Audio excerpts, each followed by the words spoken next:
El sembrador salió a sembrar.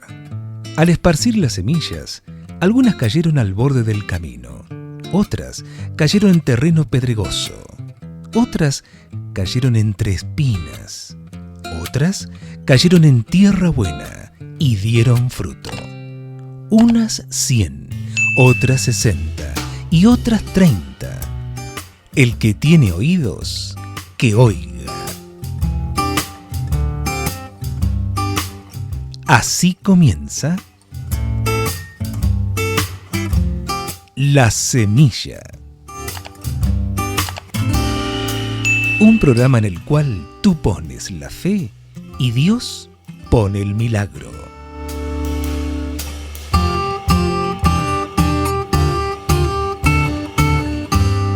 La Semilla.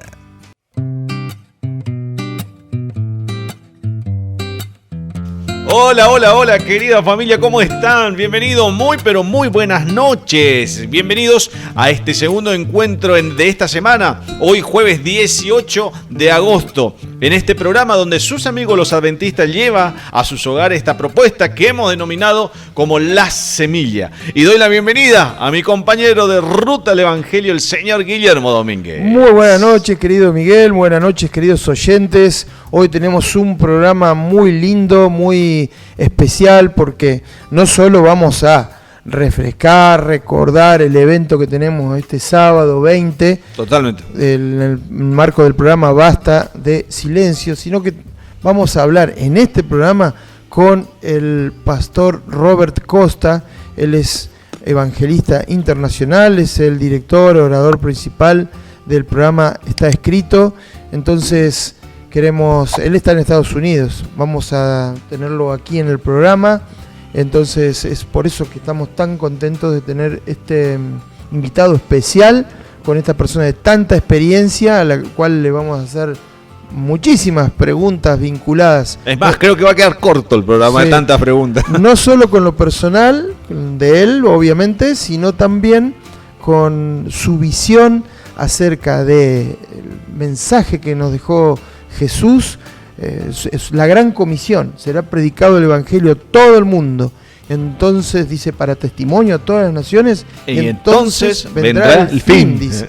Por eso es que el pastor Robert Costa es un evangelista internacional, anda por diferentes lugares. Hace poquito llegó de México. Es más, agradecemos enormemente al pastor, ¿no?, por hacer un tiempito y compartir con nosotros este momento, porque de comienzo de año hemos tratado de buscar este lugar para donde su agenda se achique un poco y bueno, ahora gracias al Señor Jesucristo que lo dispuso para que podamos compartir. Y él siempre estuvo a disposición, muy dispuesto realmente a que podamos tenerlo en el programa La Semilla. Él es pastor de la Iglesia Adventista.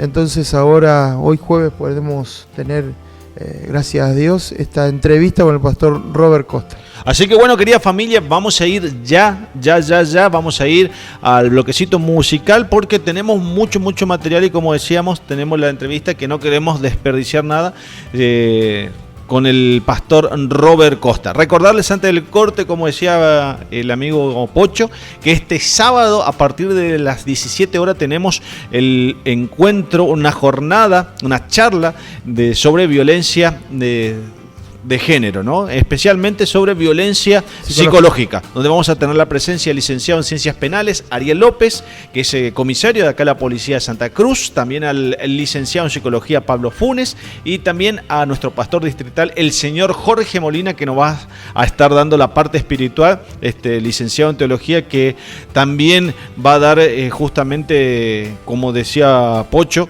la visión que tiene no solamente la iglesia, sino también lo que nuestro Señor Jesucristo dejó plasmado en su palabra para que podamos vivir en un mundo mejor y más en estos tiempos finales de la historia de la humanidad.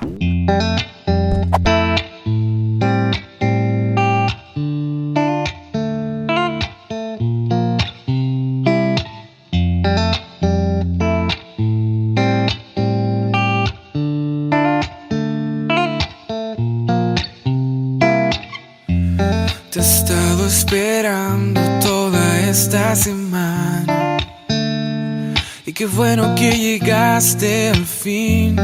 Era Eres esperanza para mi alma cansada y reposo para cuando quiero huir de este lugar y así encontrar perfecta paz. Eres un día diferente, lo que tú haces para mí es un presente que mi Creador me ha entregado, que me recuerda que jamás me ha olvidado. Quiero cantar y sonreír porque el sábado ha llegado hasta aquí. Fuiste hecho para mí.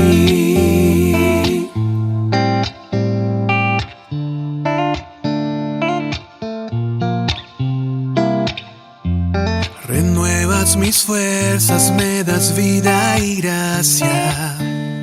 Se me olvidan los problemas junto a ti.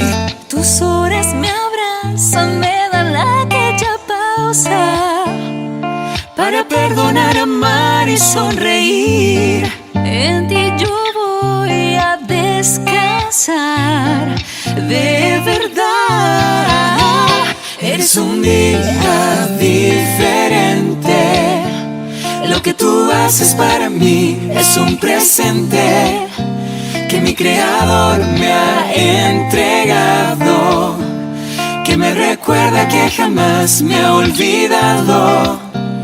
Quiero cantar y sonreír porque el sábado ha llegado hasta aquí. Voy a cantar y sonreír porque el sábado ha llegado hasta aquí. Fuiste hecho para mí.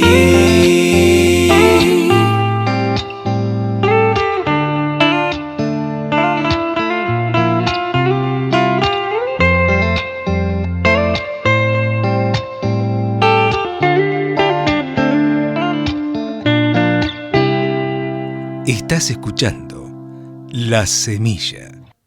Comunícate con nosotros al 2966 623 041. De cierto os digo, que si no os volvéis o hacéis como niños, no entraréis en el reino de los cielos. Dejad a los niños venir a mí, y no se lo impidáis, porque de los tales es el reino de los cielos.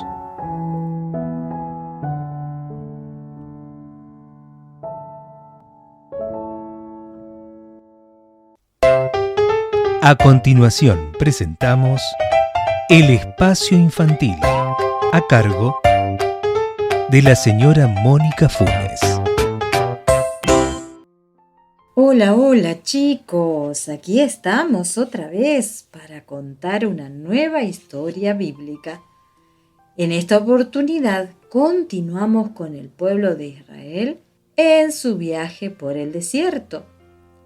En la historia anterior, Dios le había dado instrucciones a Moisés acerca de cómo construir un tabernáculo, un santuario, que les enseñaría acerca del plan de salvación, de cómo Dios quería darle solución al problema del pecado y de cómo Él siempre quiso reconciliarse con cada uno de nosotros a pesar de nuestros errores.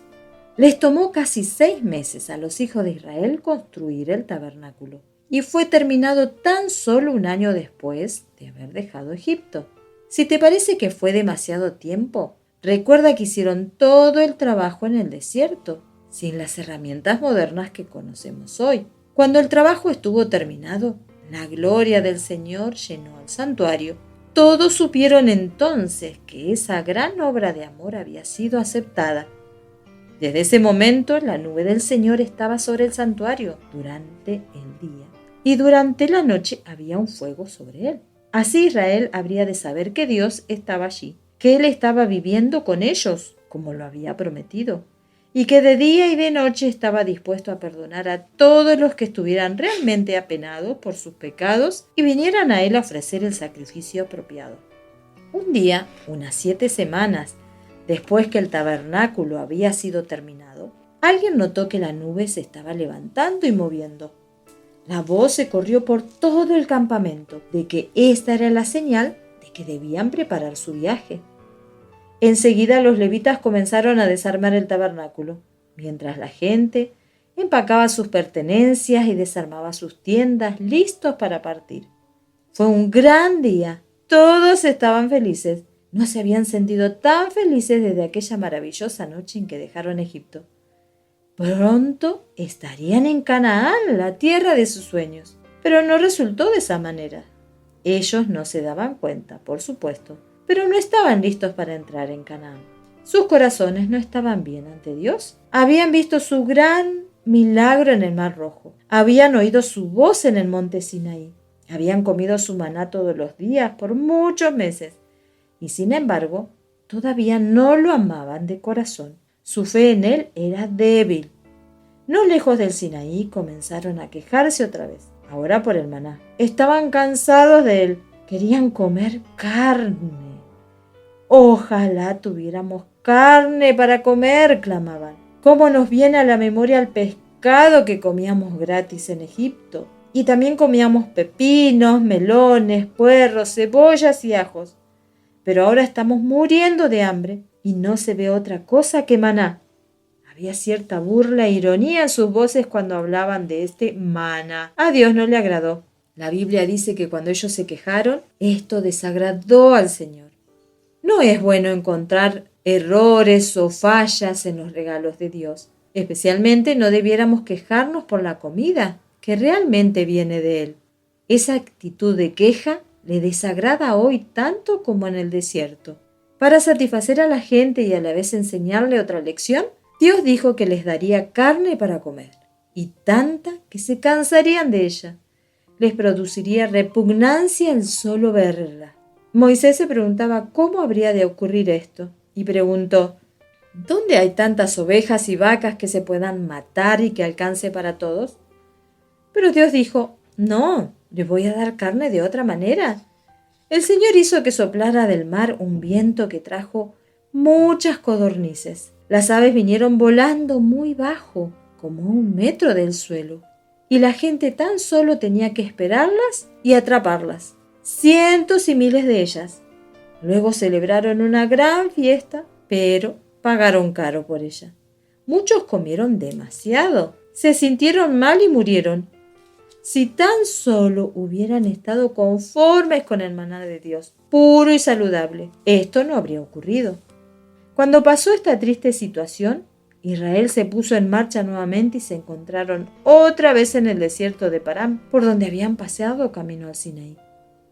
Allí estaban bastante cerca de Canaán y a solo unos pocos días de marcha. Todos tienen que haber pensado que su vagar por el desierto había terminado. El entusiasmo resurgió cuando Moisés anunció que 12 hombres, uno por cada tribu de Israel, iban a recorrer Canaán para ver las condiciones del país y dar un informe. Debían dispersarse por toda la tierra y averiguar cuánta gente vivía allí, cuán fuertes eran sus ciudades, qué clase de alimentos cultivaban y si había árboles de los cuales sacar madera. Era un gran honor ser elegido para esta gran misión. Es así que cada tribu envió al mejor de sus hombres, porque debía ser uno que sea hombre de autoridad. Mucho dependía de ellos, mucho más de lo que ellos imaginaban. Caleb fue enviado de la tribu de Judá y Josué de la tribu de Efraín. Había 10 más. Cuando salieron los 12 hubo muchas despedidas y cantidad de buenos deseos para que les vaya bien en su viaje y trajeran un buen informe. Pero pasó 1 semana, 2 semanas, todavía no había noticias. ¿Qué podía haber pasado?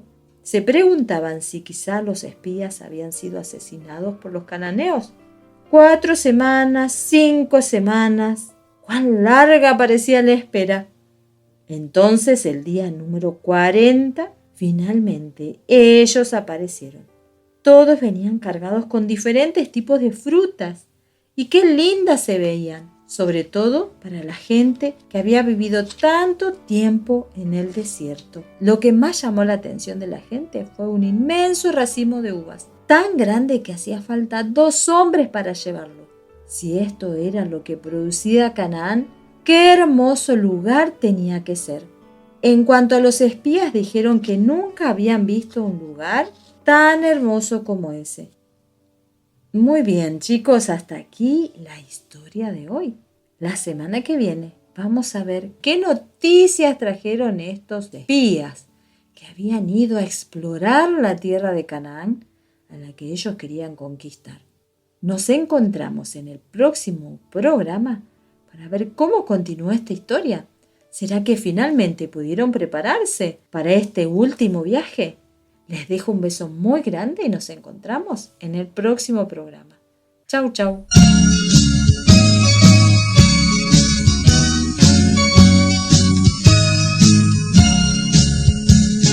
Tan cerca de mí, tan cerca de mí, que hasta le puedo tocar. Jesús está aquí. Ya no busco a Cristo en las alturas, ni le buscaré en la oscuridad. Dentro de mi ser, en mi corazón, siento que Jesús conmigo está. Tan cerca de mí, tan cerca de mí, que hasta le puedo tocar. Jesús está aquí. Yo le contaré lo que me pasa, como a mis amigos le hablaré. Yo no sé si es Él quien habita en mí, o si soy yo quien habita en Él.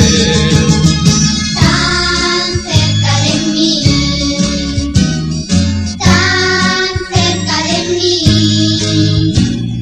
que hasta le puedo tocar.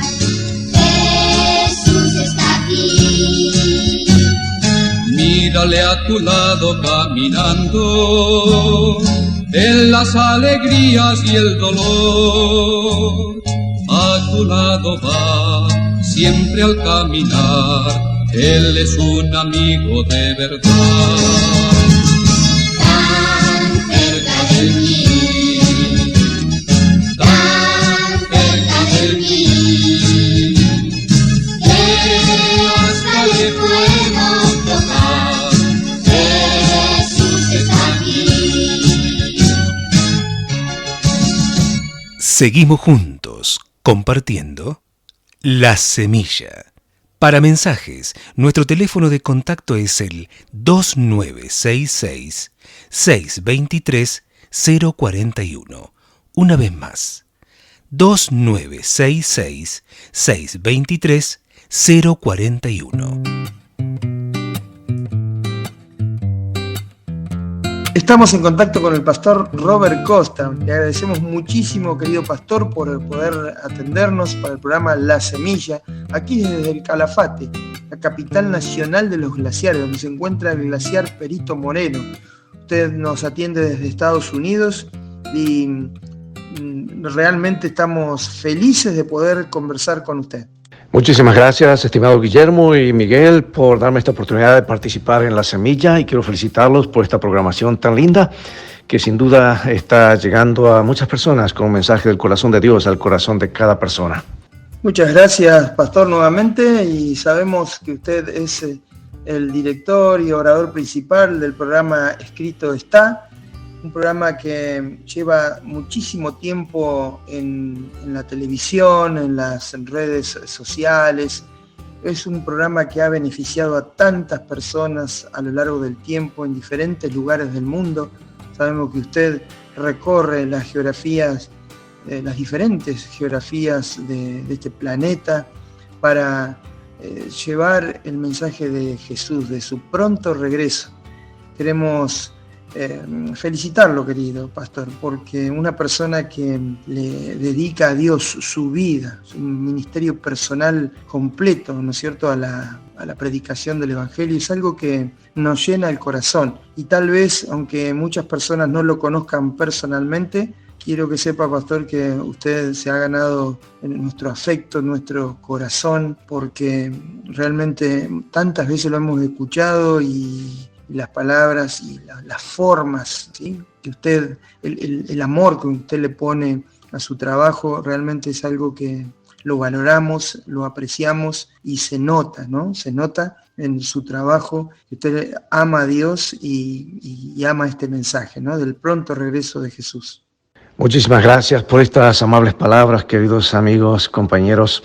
Y sí, mi admiración es para ustedes también, porque yo realmente admiro a aquellas personas voluntarias que están dedicando su tiempo, su talento, sus recursos para compartir este bendito mensaje. Me quito el sombrero, por decir así, y gran respeto tengo por voluntarios, especialmente aquellos que están dedicados a los medios, porque con los medios podemos llegar a muchísima gente.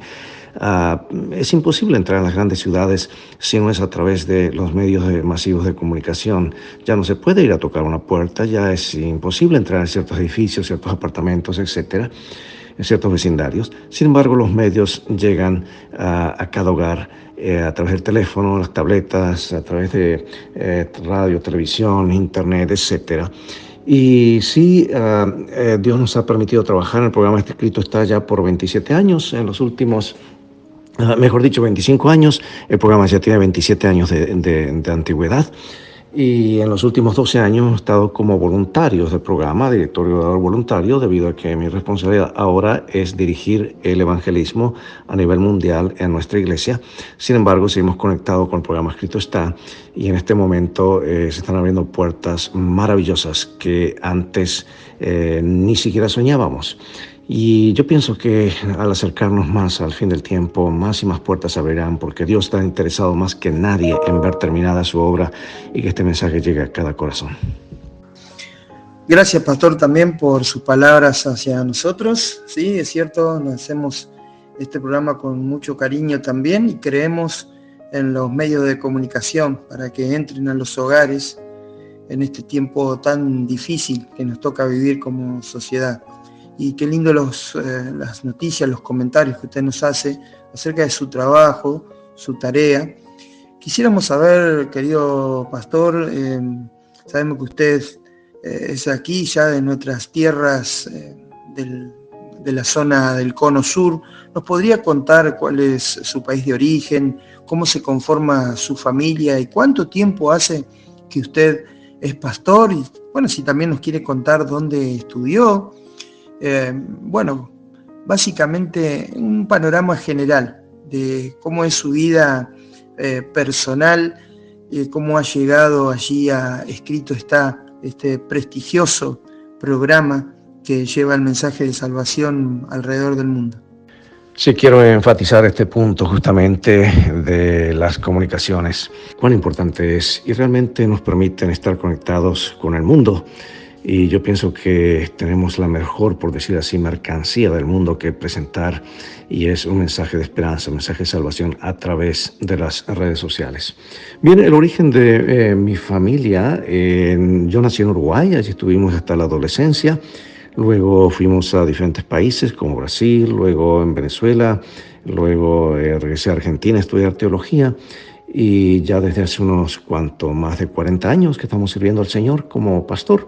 Y estudié en la Universidad Adventista del Plata, y aquí en el norte de Estados Unidos saqué la maestría por extensión de la Universidad de Andrews. El programa Escrito Está, bueno, estábamos pastoreando y surgió esa posibilidad y nos llamaron si estaba interesado en coordinar el evangelismo. En Escrito Está, y le dije, bueno, quisiera pues ver qué es lo que en realidad están ustedes pidiendo, porque es un trabajo muy grande alrededor del mundo. Bueno, pusimos esta oración y Dios abrió las diferentes puertas y vimos la mano de Dios, así que aceptamos el llamado para trabajar en esto. Y luego, cuando estábamos ya unos 10, 11 años sirviendo, nos llega un llamado de la Asociación General del Liderazgo Mundial de nuestra iglesia para coordinar el evangelismo mundial, ya que el pastor Finley se jubilaba. Sin embargo, Yo me humillo ante esta tarea porque no es tanto la posición, sino la responsabilidad que tenemos en dar el mensaje con sencillez, de corazón y al mismo tiempo a cada persona. No importa quién sea, todos son importantes a los ojos de Dios. Bien, mi familia se compone básicamente de mi esposa y yo. Nunca tuvimos hijos, ya llevamos más de 40 y no sé cuántos, desde el año 77 que nos casamos, 45, 46 años. Nacimos en un hogar cristiano, adventista. Toda la educación cristiana ha sido en escuelas cristianas. Somos 3 hermanos, uno mayor, uno menor que también es pastor y un servidor que estamos los 3, toda la familia pertenecemos al pueblo de Dios, a la fe adventista, y estamos sirviendo al Señor en diferentes capacidades. Así que eso es mi origen, más o menos a grandes rasgos. Pero más allá de dónde seamos, lo más importante no es de dónde somos, sino de quién somos. Y si somos de Cristo, somos hermanos y hermanas, preparándonos para vivir, para estar juntos cuando Jesús venga. Pastor Robert Costa, ¿cómo usted sintió la vocación de ser justamente un ministro del Señor? ¿Cuándo usted sintió ese llamado? ¿Cómo hace una persona para darse cuenta que esa es, en lo que tiene que estar, ¿sí? Estar convencido de que ese es el llamado que Dios le hace? Bueno, esa es una buena pregunta. En el momento que sentí el llamado, en realidad fue muy temprano y no fue solamente por entusiasmo, no, fue mucho más que eso. Recuerdo cuando tenía apenas 5 años, a esa edad yo sabía leer, escribir, ya estaba en 2º grado de escuela primaria. Por lo tanto, llegó un misionero cuando estaba en Uruguay y predicó algo muy bonito y mostró diapositivas en colores, recuerdo. Yo era muy pequeño a esa edad, pero captaba exactamente todo y no me perdía una palabra. Y sus tareas como misionero en la Amazonía, en el Perú, en el límite con Brasil. Y la forma como Dios lo utilizó, yo dije, un día yo quiero ser misionero. Y cuando hizo un llamado para ver si había alguien que quisiera responder a la invitación, fui el primero que pasé. Hasta algunos se sorprendieron, bueno, ¿qué hace este muchachito ahí pasando al frente, verdad? Sin embargo, eso sentí en mi corazón y pasé al frente. Tanto es así que el pastor a la salida me regaló un librito muy lindo, pequeño, de la vida de David Livingstone. Y me lo devoré en esa semana, lo leí todo y realmente allí fue como el enganche, el momento de cambio en mi vida tan pequeño de querer servir al Señor. Bueno, siempre desde pequeño mis padres nos dijeron que el gozo de servir al Señor, a lo que el Señor nos llame, pero no hay nada que traiga más gozo que servir directamente a Dios.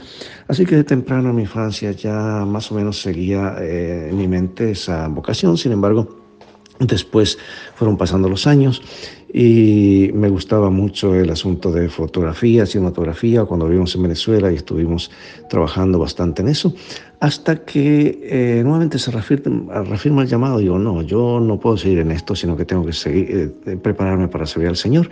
Así que envié la solicitud y en ese tiempo Colegio Adventista del Plata o Universidad Adventista del Plata hoy me respondieron, así que allá fui directamente a prepararme.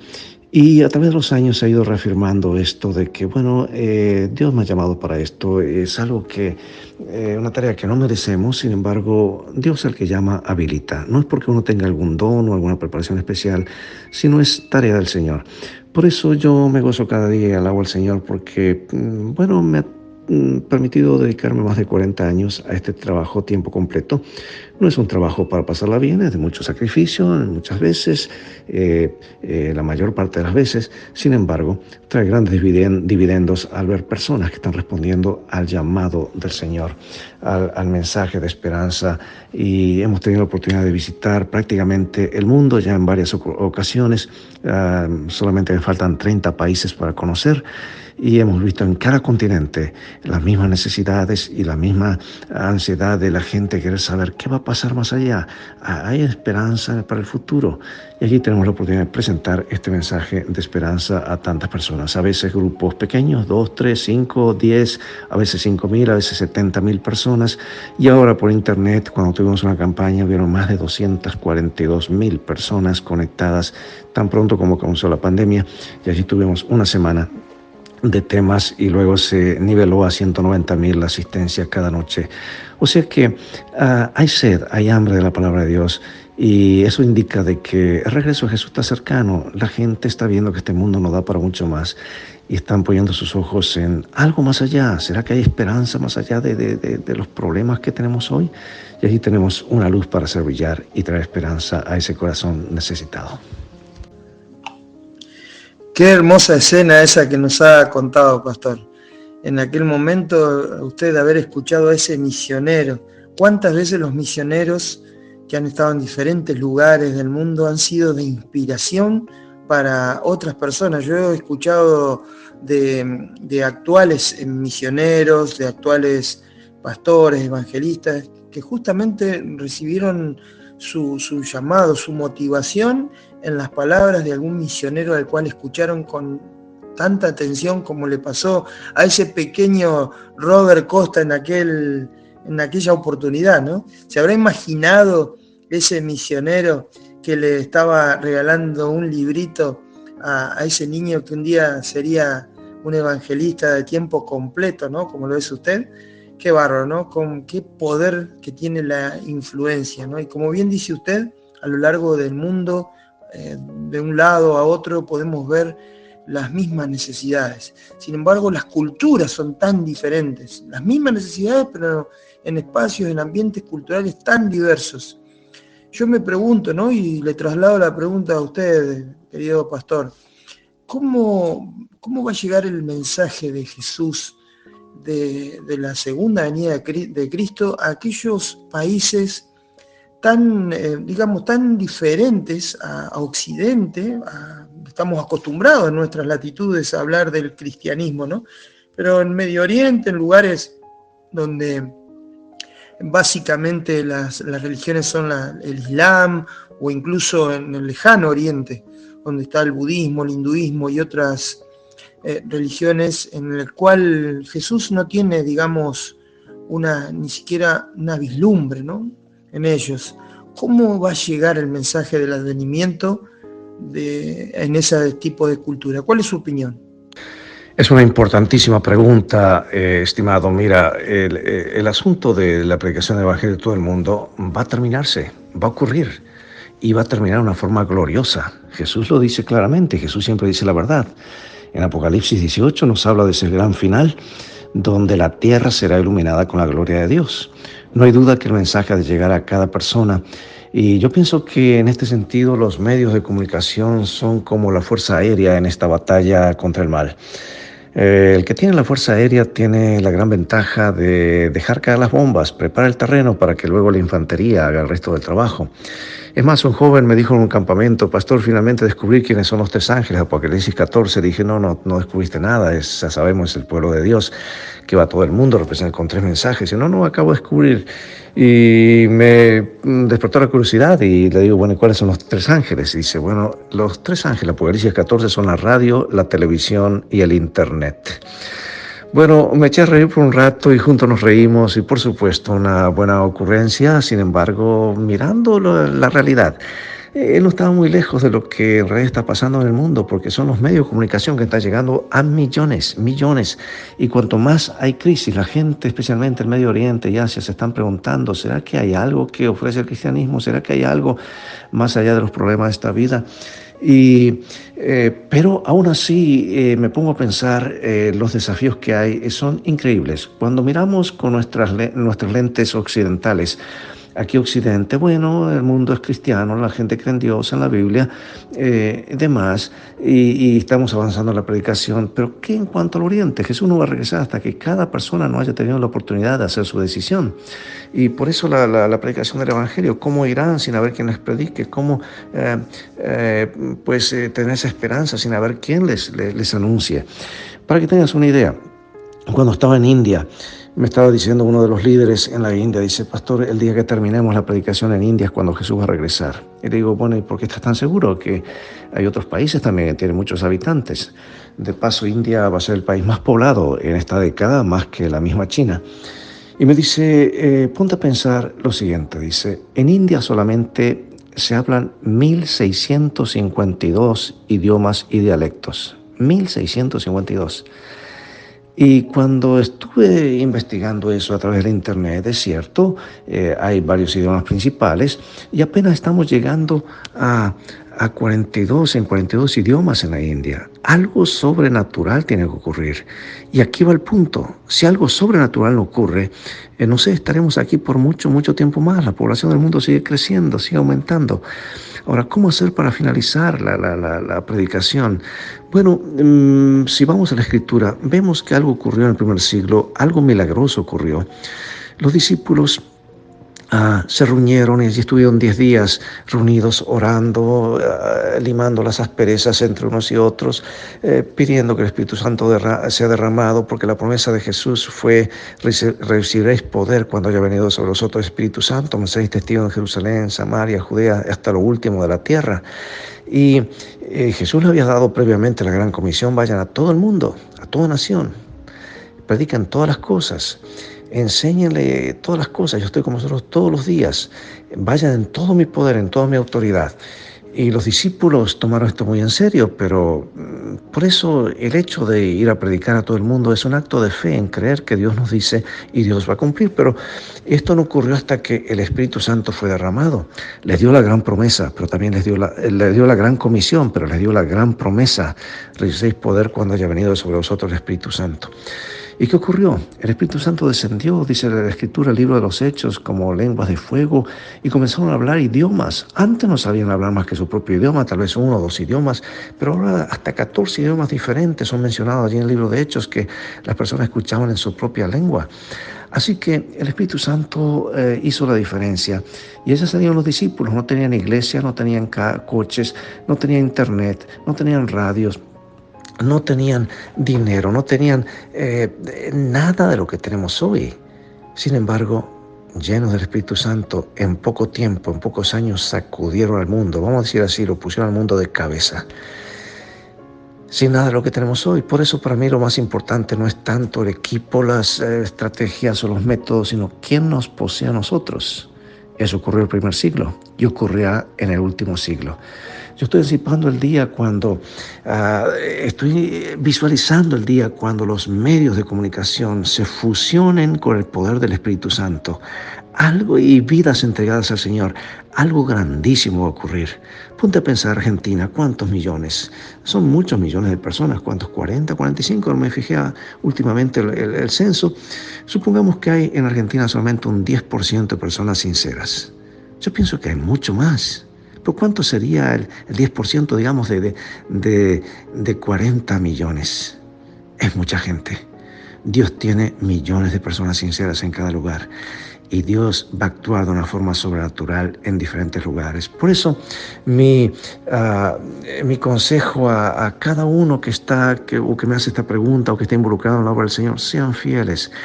Entren con gozo por esa puerta de servicio y el Señor les va a abrir puertas de servicio misioneros que nos va a asombrar.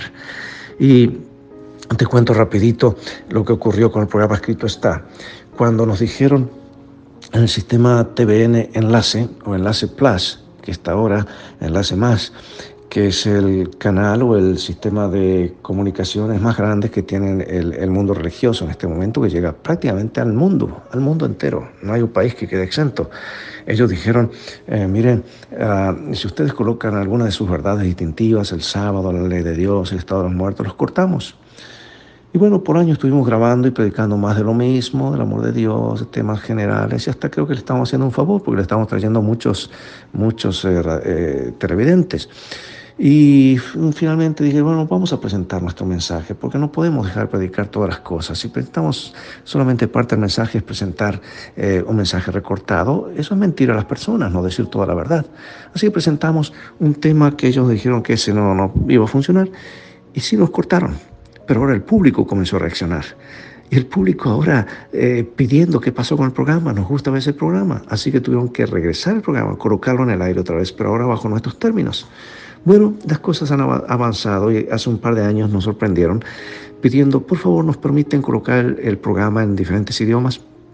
Y digo, sí, con mucho gusto, pero ya le estamos pagando, no tenemos más dinero para pagarle más que el programa en español. Dice, no, todo esto va a ser gratis. Bueno, sorpresa, desde hace 2 años están doblando el programa a 12 idiomas, al chino, al hindú, al ruso, al japonés, al hebreo, árabe, alemán, francés, italiano, portugués, inglés y por supuesto en español. ¿Qué quiero decir con esto? Si damos un paso en la dirección correcta, vamos por fe haciendo lo que el Señor nos pide, enséñale todas las cosas, Dios va a abrir puertas de servicio misionero que nos van a asombrar. Pronto la tierra va a ser iluminada con la gloria de Dios. Pronto el último sermón, el último bautismo, el último llamado, el último programa a la semilla. Y Jesús vendrá y dirá, ven, buen siervo fiel. Fuiste fiel en hacer tu parte. Ven, entra en el gozo de tu Señor. Bueno, ese es el futuro glorioso que nos espera. Y en eso estamos involucrados. Por eso esto es algo más que una tarea común. Es una tarea sobrenatural. Es saber que uno va acompañado de los ángeles de Dios y formando parte del plan de rescate más costoso del universo.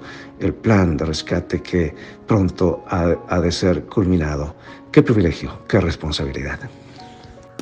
Wow, pastor, qué lindo escuchar a una persona que recorre el mundo y puede recoger todos estos testimonios, estas evidencias de que Dios está actuando. Realmente nos entusiasma tanto escucharlo, se me pone la piel de gallina.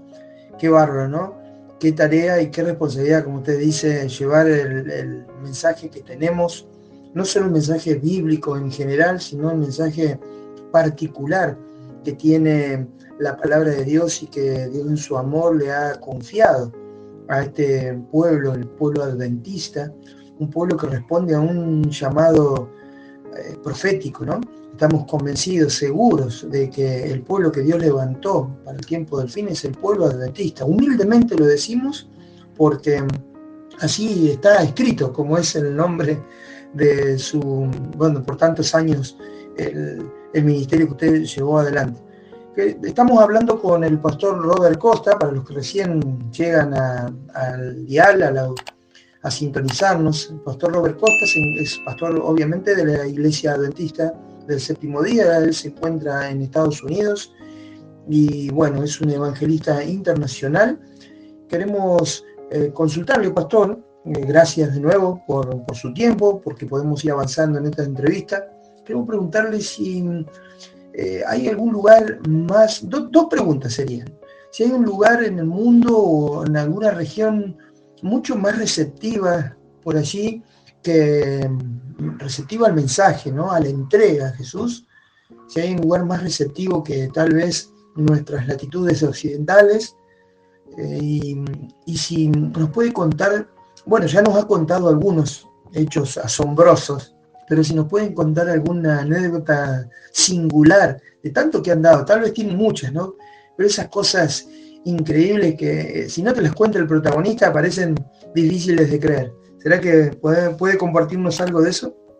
Bueno, aquí podría estar toda la tarde, toda la noche, todo el día, de mañana, contando incidentes de lo que Dios está haciendo en el corazón de las personas, cómo las puertas del Evangelio se están abriendo de par en par a la semilla del Evangelio, justamente, y dando frutos para vida eterna. Lugares receptivos, sí, hay lugares como África, donde hemos participado en una campaña de evangelismo y hemos finalizado con más de 11,000 bautismos en un solo sábado. En México también es otro lugar donde está, hace pocas semanas tuvimos 5,102 bautismos en un solo sábado, y después de que las personas estuvieran estudiando por meses la palabra de Dios. En las Filipinas también están ocurriendo fenómenos increíbles, como incluso personas que se dedicaban a la guerrilla para derrocar al gobierno. Hoy, aldeas enteras, pueblos enteros, son todos adventistas del séptimo día y han cambiado sus armas por Biblias. Incluso el gobierno hizo un pacto con ellos y la iglesia adventista también, para que construirles iglesias, viviendas y demás, y ahora en lugar de pelear por los reinos de este mundo, están peleando por el reino de los cielos, por las cosas de Dios. Cambios notables, ese es el poder que tiene la palabra de Dios. Por eso la importancia de la predicación del Evangelio y predicarles todas las cosas. Y esas han sido testimonios poderosos, a tal punto que algunos generales de las Filipinas que justamente estaban luchando para eliminar a toda esta guerrilla de los lugares selváticos en diferentes islas. Son cientos y cientos de islas que hay en Filipinas. Quedaron tan impresionados por el cambio tan notable, pero de corazón de parte de toda esta gente, que ellos mismos decidieron conocer de qué se trata. Y ahora mismo en la reunión que tuvimos en la sesión general, varios de ellos fueron bautizados allí en la ciudad de San Luis, en Estados Unidos, que viajaron desde allá, y fue algo que se transmitió para todo el mundo, y muchísimos de ellos están siendo bautizados también allá en su país. Así que estamos viendo cambios por todas partes. En la ciudad de Pasto, Colombia, una ciudad de 600,000 personas, solamente 300 miembros en la iglesia. Les dijimos que sigan el método de Cristo haciendo simplemente obras de bondad, ayudando a la gente, mostrando simpatía, atendiendo sus necesidades, y luego, invítenlos a las conferencias. Hicieron un buen trabajo por un año, al punto que esos 300 miembros trajeron 1,200 visitas. Terminamos esa serie evangelística ahora hace poco con 204 bautismos, lo cual para 300 miembros eso es algo notable. Y se han propuesto duplicar su membresía este año y están haciendo planes ya para tener la versión Pasto 2.0, que va a ser para el mes de noviembre. Dios mediante estaremos por allí, y se han anotado después de esa serie evangelística más de 800, lo llevan como unas 1,000 y algo de personas que se han anotado para recibir los estudios bíblicos. ¿Por qué cuento esto? Porque la obra de Dios va avanzando rápidamente. Hay obstáculos, sí, pero es algo sobrenatural que está ocurriendo en muchos lugares. Aún en el Ártico, si todo ojo le verá, todos tengan que venir a Jesús. Hace años atrás el programa Escrito está, el programa It Is Written, que es el programa en inglés, envió a 4 aguerridos misioneros allá a esa zona a distribuir Biblias. Fueron a distribuir las Biblias porque habían 5,000 Biblias por 20 años en las sociedades bíblicas de Canadá. Por 20 años estacionadas allí, nadie se las llevaba. Es peligroso, es costoso y requirió mucho, preparación. Así que finalmente se llegó allá al Ártico, 55 bajo cero. No sé si en el Calafate está tan frío, pero yo sé que ustedes ahí soportan bastante frío también. Sin embargo, estaba helado, te congelaba hasta los pensamientos, yo creo.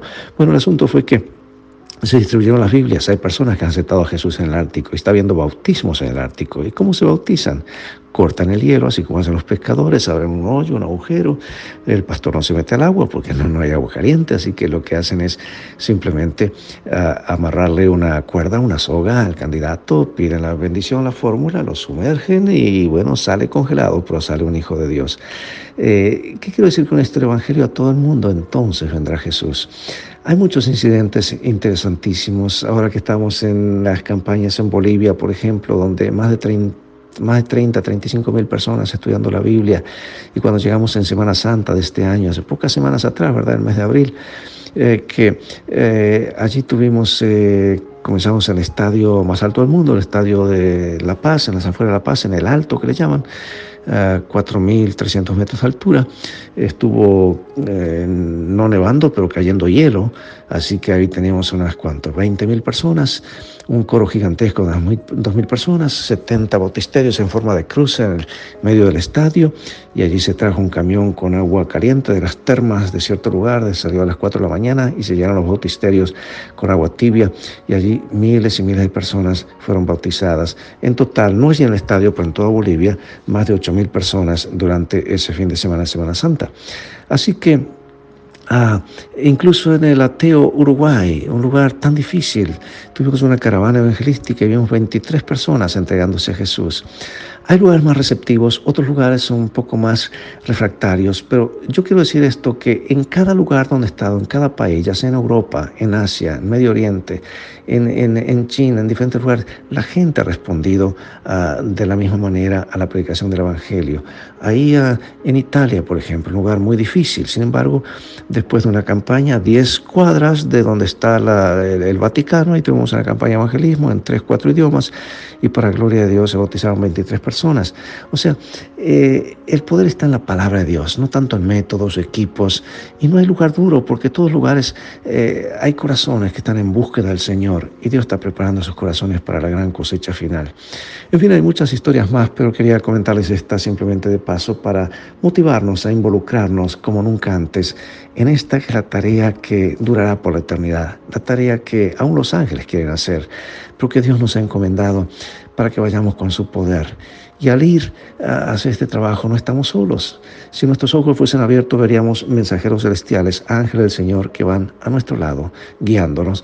Y allí podría contarte muchas historias más de justamente cómo los ángeles se han manifestado, a veces en forma visible, a veces de una forma milagrosa, para acompañar a aquellos que están llevando la palabra de Dios. Así que yo quiero felicitarlos a ustedes porque el programa de hoy, más que nada, lo que quiero hacer es motivarlos a involucrarse en compartir este mensaje de esperanza con otros, en sembrar la semilla del Evangelio para que dé frutos para vida eterna. Y si habrá una cosa que lamentaremos cuando Jesucristo venga, y yo pienso que el regreso de Jesús está muy, muy cercano, aunque hay un desafío muy grande en esos billones y billones con B, billones de personas que no conocen todavía a Jesús, pero algo sobrenatural va a ocurrir. Yo pienso que las cosas como van en el mundo, todo indica que el regreso de Jesús está cercano. Y cuando Jesús venga, se habrá acabado el día de la oportunidad. Ya no habrá una segunda oportunidad. La oportunidad segunda la tenemos ahora, desde la cruz del Calvario. Esta es la segunda oportunidad que estamos viviendo. Y cuando venga Jesús, habrá solamente una cosa que lamentaremos. Y será, ¿por qué no hice más por Jesús cuando tuve la oportunidad? Y la oportunidad la tenemos ahora. ¡Qué gran oportunidad!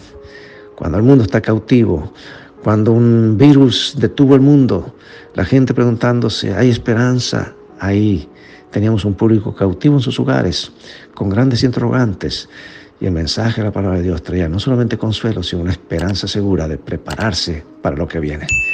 Bien, estas son algunas de las historias nada más, así que yo quiero animarlos a que ustedes sigan adelante con este programa radial, y todo mi apoyo desde acá, desde el norte, que aunque estamos separados por la distancia, estamos unidos por el internet y sobre todo unidos por la bendita esperanza de que Jesús viene pronto. Querido pastor Robert Costa, realmente usted ha sido tan ilustrativo, tan claro en todos los comentarios que nos hizo, las historias, los relatos, todo lo que nos ha contado, nos ha dejado inspirados a seguir adelante compartiendo el mensaje de Jesús, de su pronto regreso. Aquí en el programa La Semilla hacemos hincapié permanente en el estudio de la Biblia, en que las personas deben conocer a Dios por sí mismos, y se conoce el Señor a través de su palabra. Por eso que siempre en las descripciones, en las redes sociales, estamos dejando los diferentes links en el cual pueden recurrir para estudios bíblicos, leer la Biblia por temas, en la comodidad de sus hogares, queridos amigos. Aproveche, como dice el pastor recién, aproveche, querido amigo, querido oyente, el tiempo de regalo que estamos teniendo previos al acontecimiento más extraordinario que cualquier ser humano haya visto jamás. El regreso de Jesús por segunda vez, no esta vez como un humilde niñito allí, como fue en Belén, sino como Rey de Reyes, Señor de Señores, Todopoderoso. Vendrá y todo ojo le verá, con sus miles de ángeles. Un coro celestial lo acompañará. La tierra se va a sacudir, queridos amigos.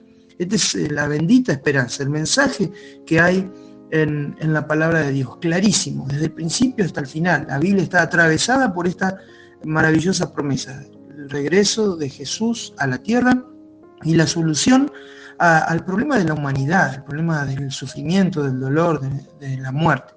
El pastor Robert Costa nos ha acompañado con este contacto desde allí, desde Estados Unidos. Él le está dedicando su vida, su ministerio, su vida completa a la proclamación del regreso de Jesús. Por eso queremos darle muchísimas gracias, querido pastor. Le dejamos las palabras finales. Si bien usted ha redondeado maravillosamente el cierre de esta entrevista, pero quisiéramos que pueda hacer un llamadito más a aquellas personas que puedan estar escuchando en este momento.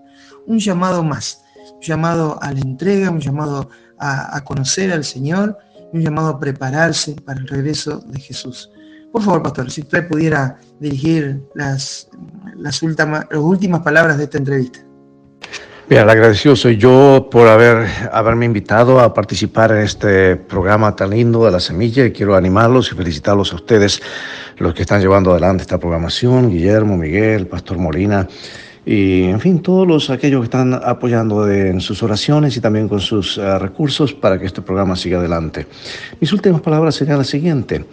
¿Dónde más podríamos enfocarnos sino ir a Jesús y a su palabra?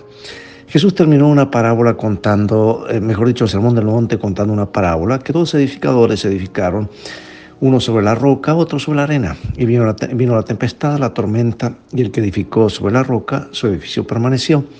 Y el que edificó sobre la arena, pues fue grande su ruina. Y Jesús terminó diciendo: así es todo aquel que oye y sigue y obedece mi palabra. Yo pienso que es hora, amigos, en este mundo que está tambaleando, edificar sobre la roca que ha escrito Jesús. Este libro es más que un libro opcional. Yo le llamo el manual del fabricante, la palabra de Dios, la Biblia. Es un manual de relaciones interpersonales, es un manual de cosas espirituales, es un manual de finanzas, cómo entrar en un pacto, cómo entrar en sociedad con el Dios del universo, el que tiene todas las posesiones del universo. Pero también es un manual de salud. De hecho, los que aplican los principios de salud de la palabra de Dios viven entre 7 a 15 años más que el resto de la población. Y esto es algo maravilloso. Ver, por ejemplo, mi padre ya tiene 105 años. Él ha seguido al pie de la letra, no de una forma fanática, sino de una forma normal, la palabra de Dios, los principios, y Dios bendice, Dios ayuda. Ahora, hay un versículo que Jesús dijo y sobre el cual gira toda la Biblia. Yo llamo el pivot, el versículo pivot de toda la Biblia.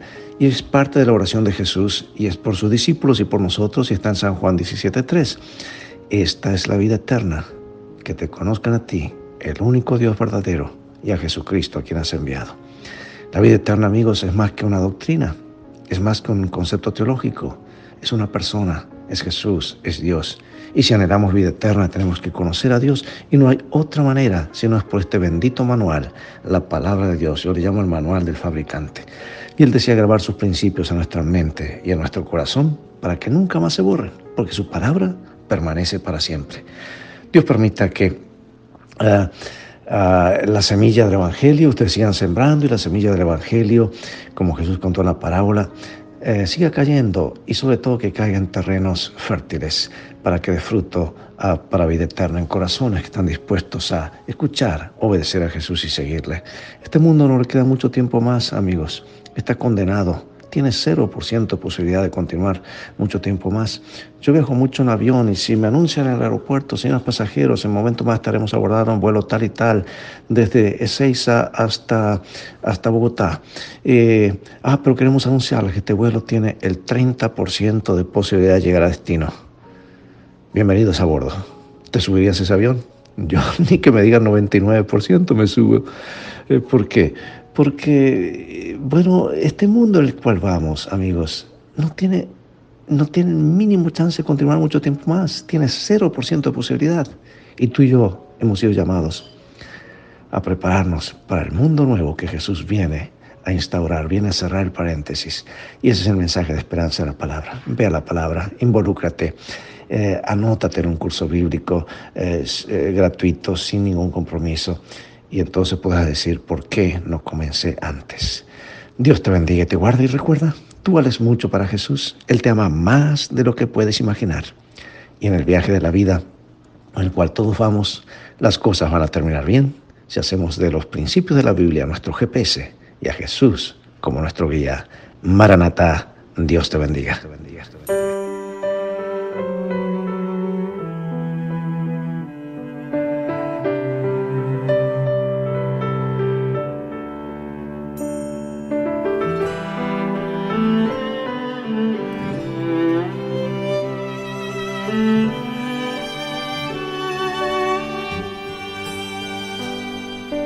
Hoy es el día de tu salvación, es hoy, sin vacilar ruega en oración, hoy.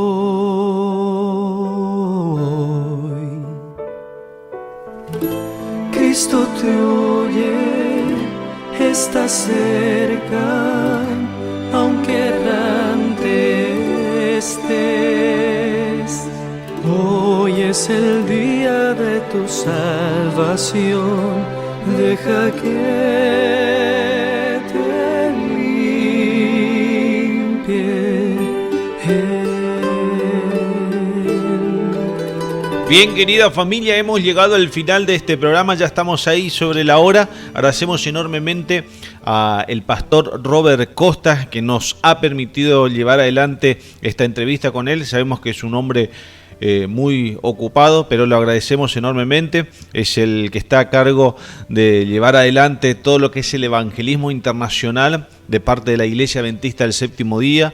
También es director y orador del programa televisivo Escrito Está, el cual es visto en más de 11.000 canales de televisión en 138 países. Así que la verdad que ha sido un honor tenerlo en el programa y que nos haya motivado, no solamente a nosotros como los que le hacemos llegar la palabra del Señor, sino también a usted, mi querido amigo, a usted, mi querida amiga, que siempre nos está escuchando, que del otro lado está recibiendo ese mensaje de nuestro Señor Jesucristo, el cual los quiere ver entregado a Él para que pueda darle una nueva vida.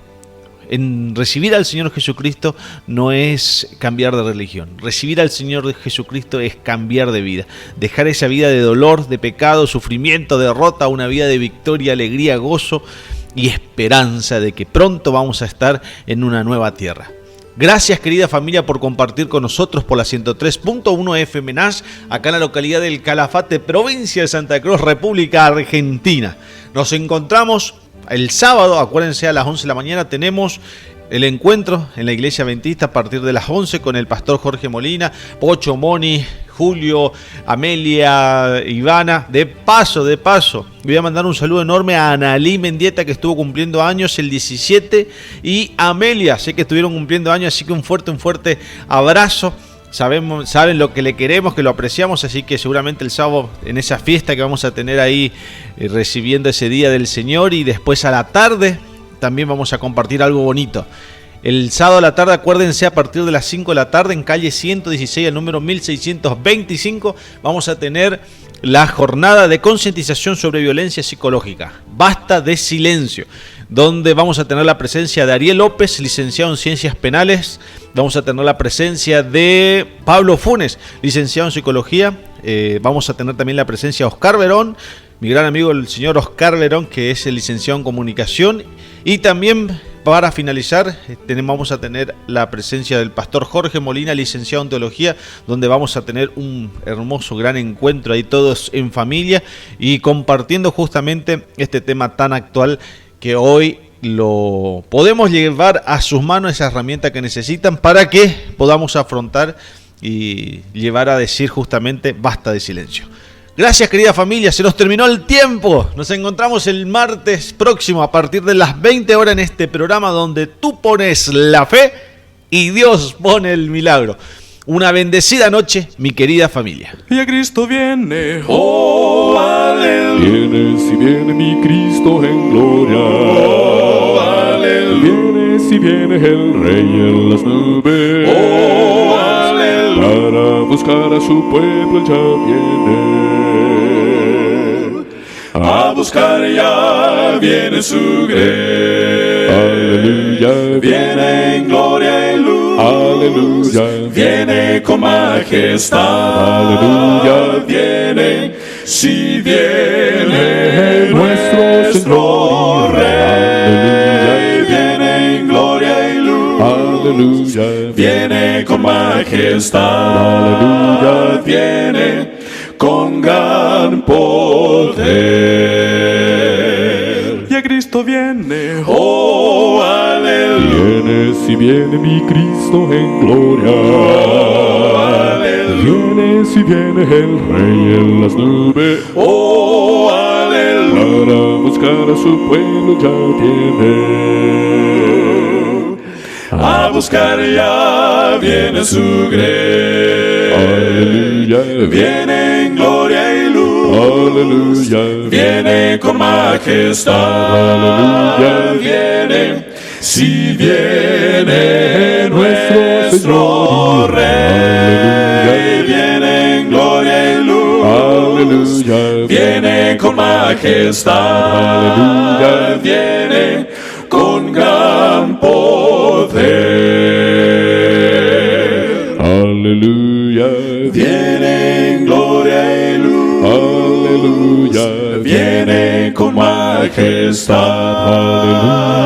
Aleluya, viene, si viene nuestro Rey, viene en gloria y luz. Aleluya, viene con majestad. Aleluya, viene con gran poder.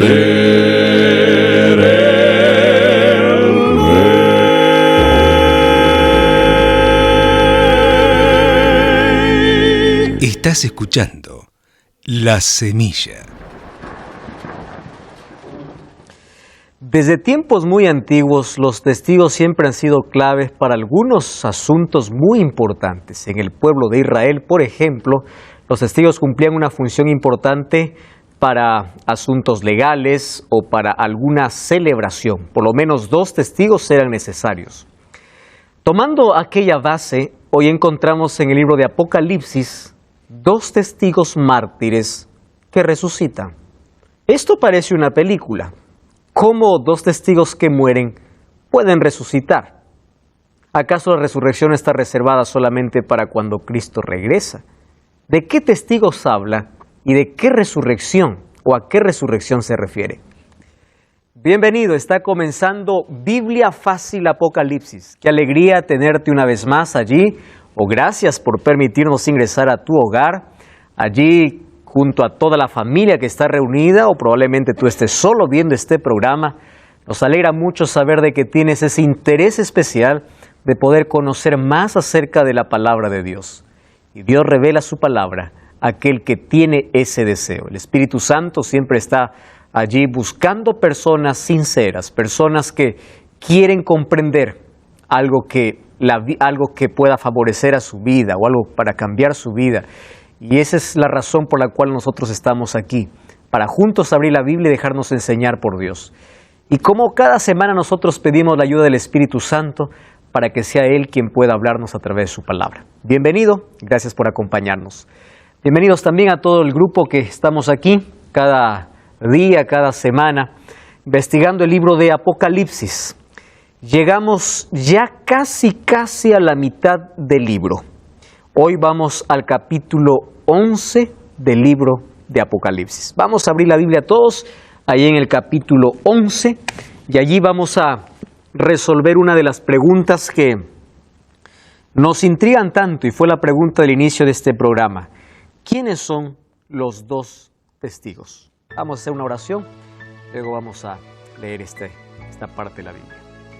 Querido Dios, gracias por la oportunidad que tenemos de abrir tu palabra.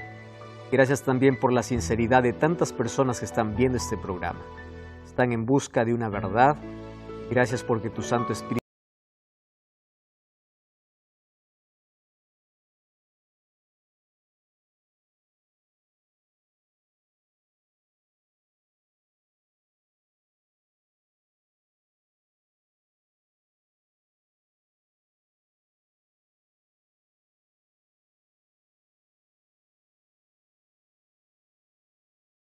Versículo 1.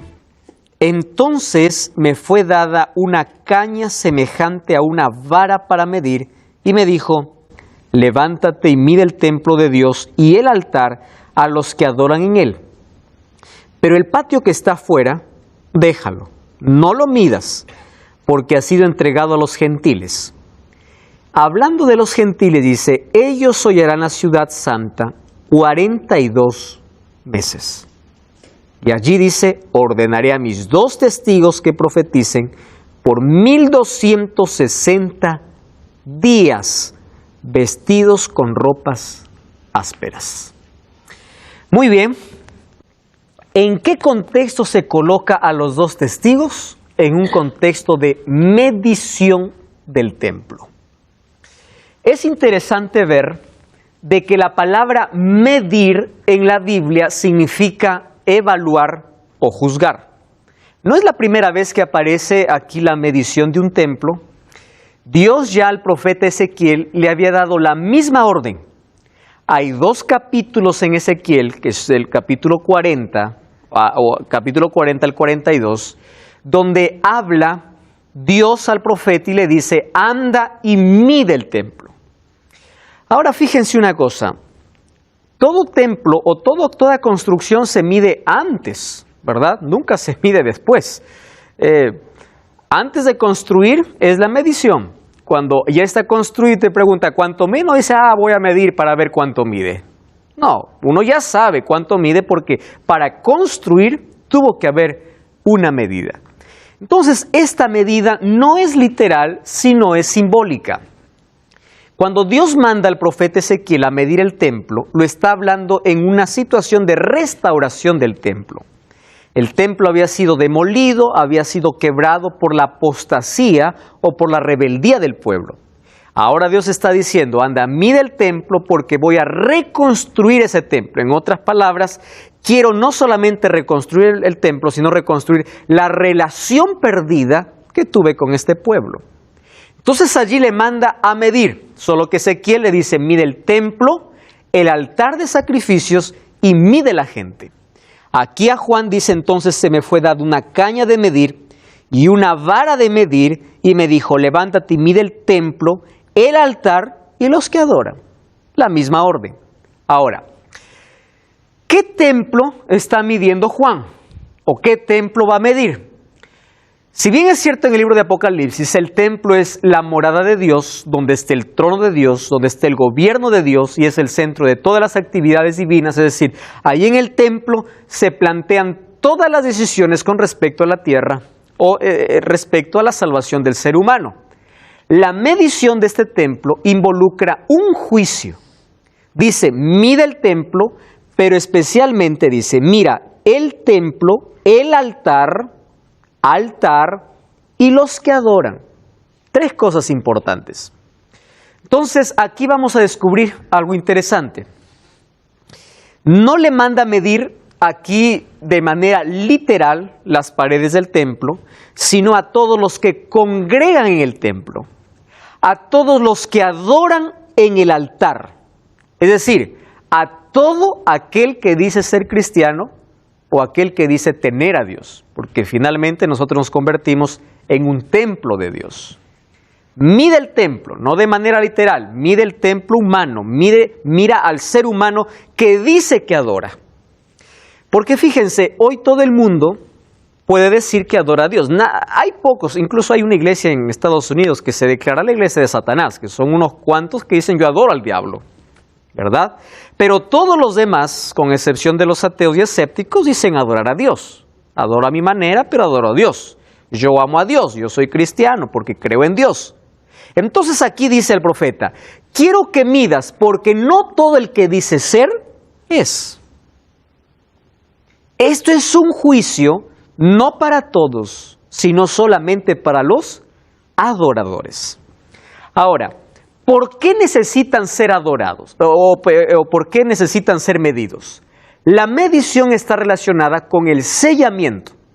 Tiene el propósito de decidir quién será sellado de acuerdo a su fidelidad para ser protegidos en la tribulación final. Quiere decir, no todo aquel que adora es sellado.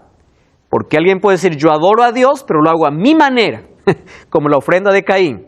Yo doy a Dios, pero lo que quiero. Dios pide una cosa, pero yo puedo dar lo que yo quiero, ¿correcto?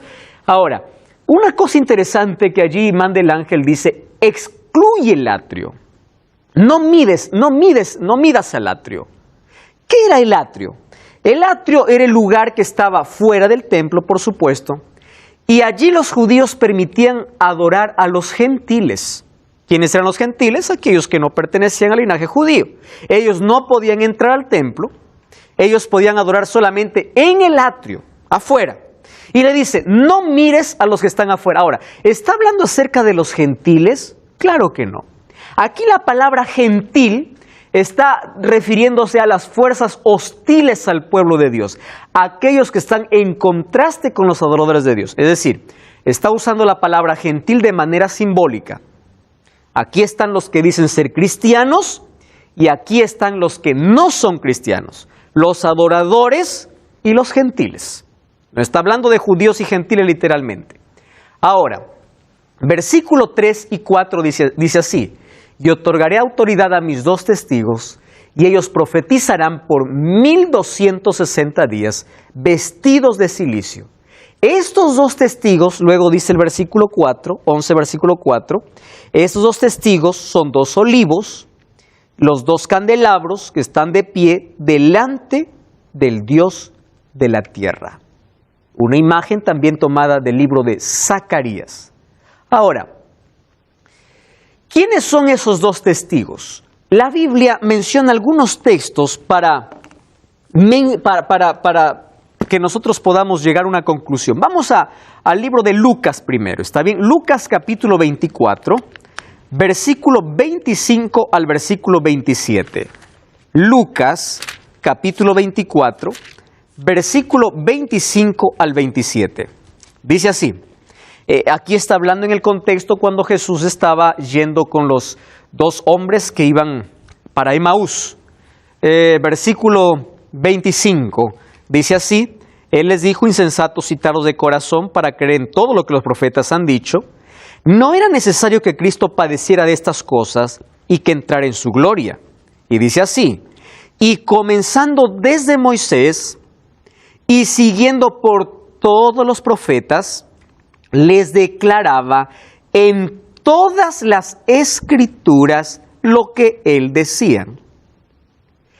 Es decir, desde Moisés, que escribió el Pentateuco, y todo el Antiguo Testamento, todo lo que se refería a Cristo, Jesús empezó a mostrar a ellos.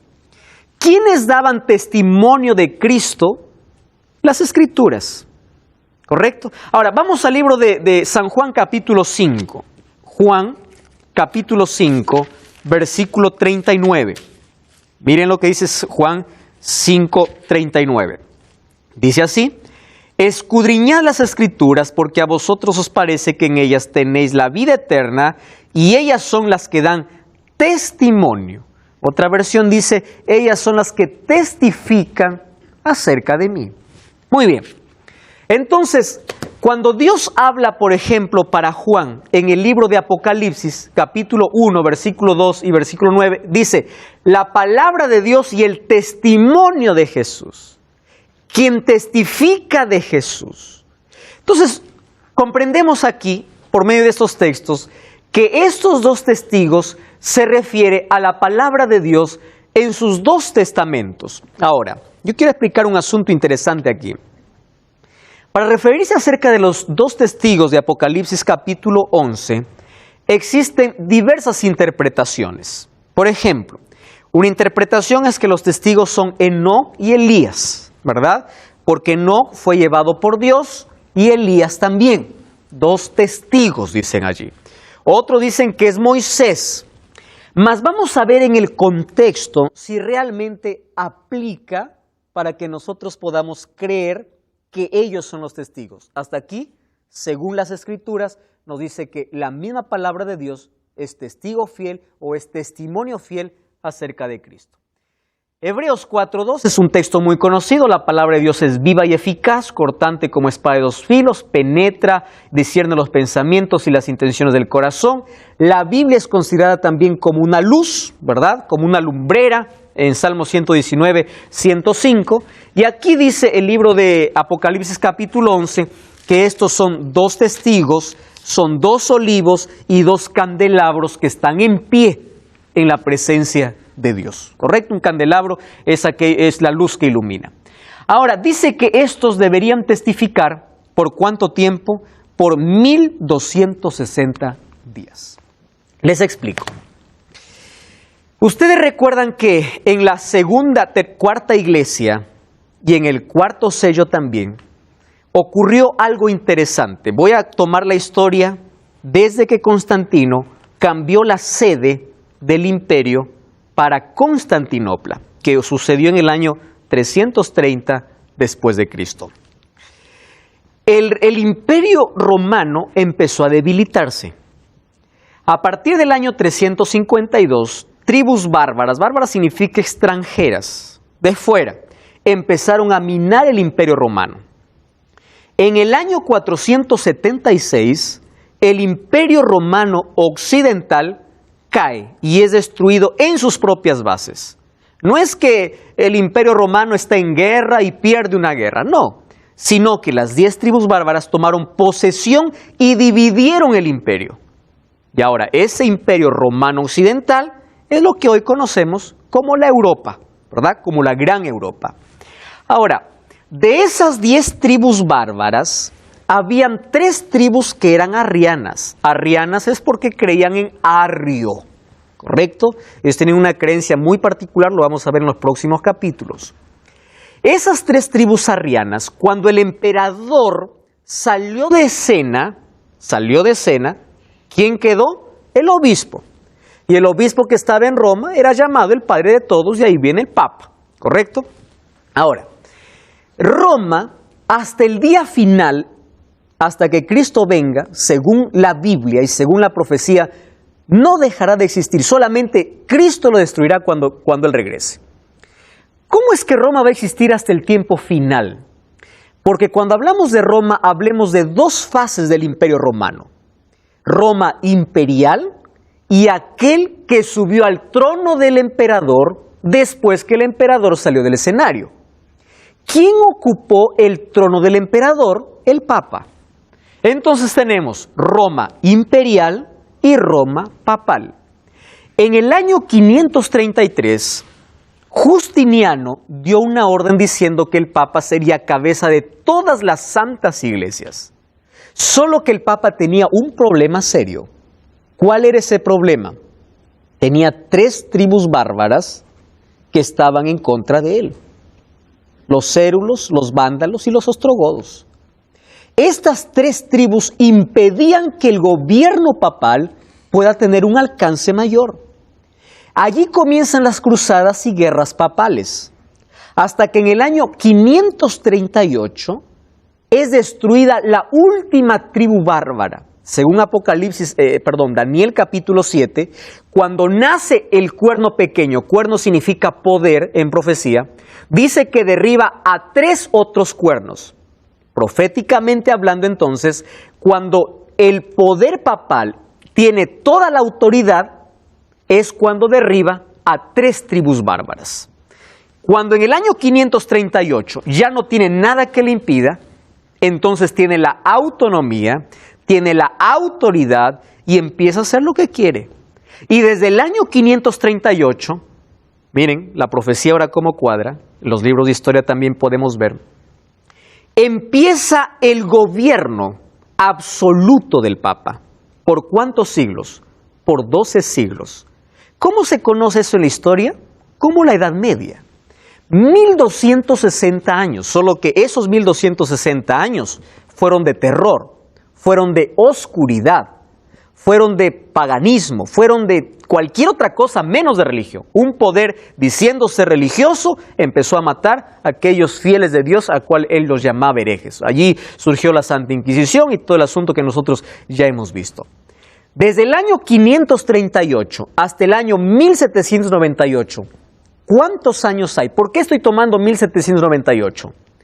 Porque en el año de 1798, el Papa Pío VI es tomado prisionero. ¿Por quién? Por el general Berthier, por orden de Napoleón Bonaparte. Mientras Pío VI estaba en la Capilla Sixtina celebrando su aniversario de coronación, el general Berthier entra a la capilla, toma prisionero al Papa.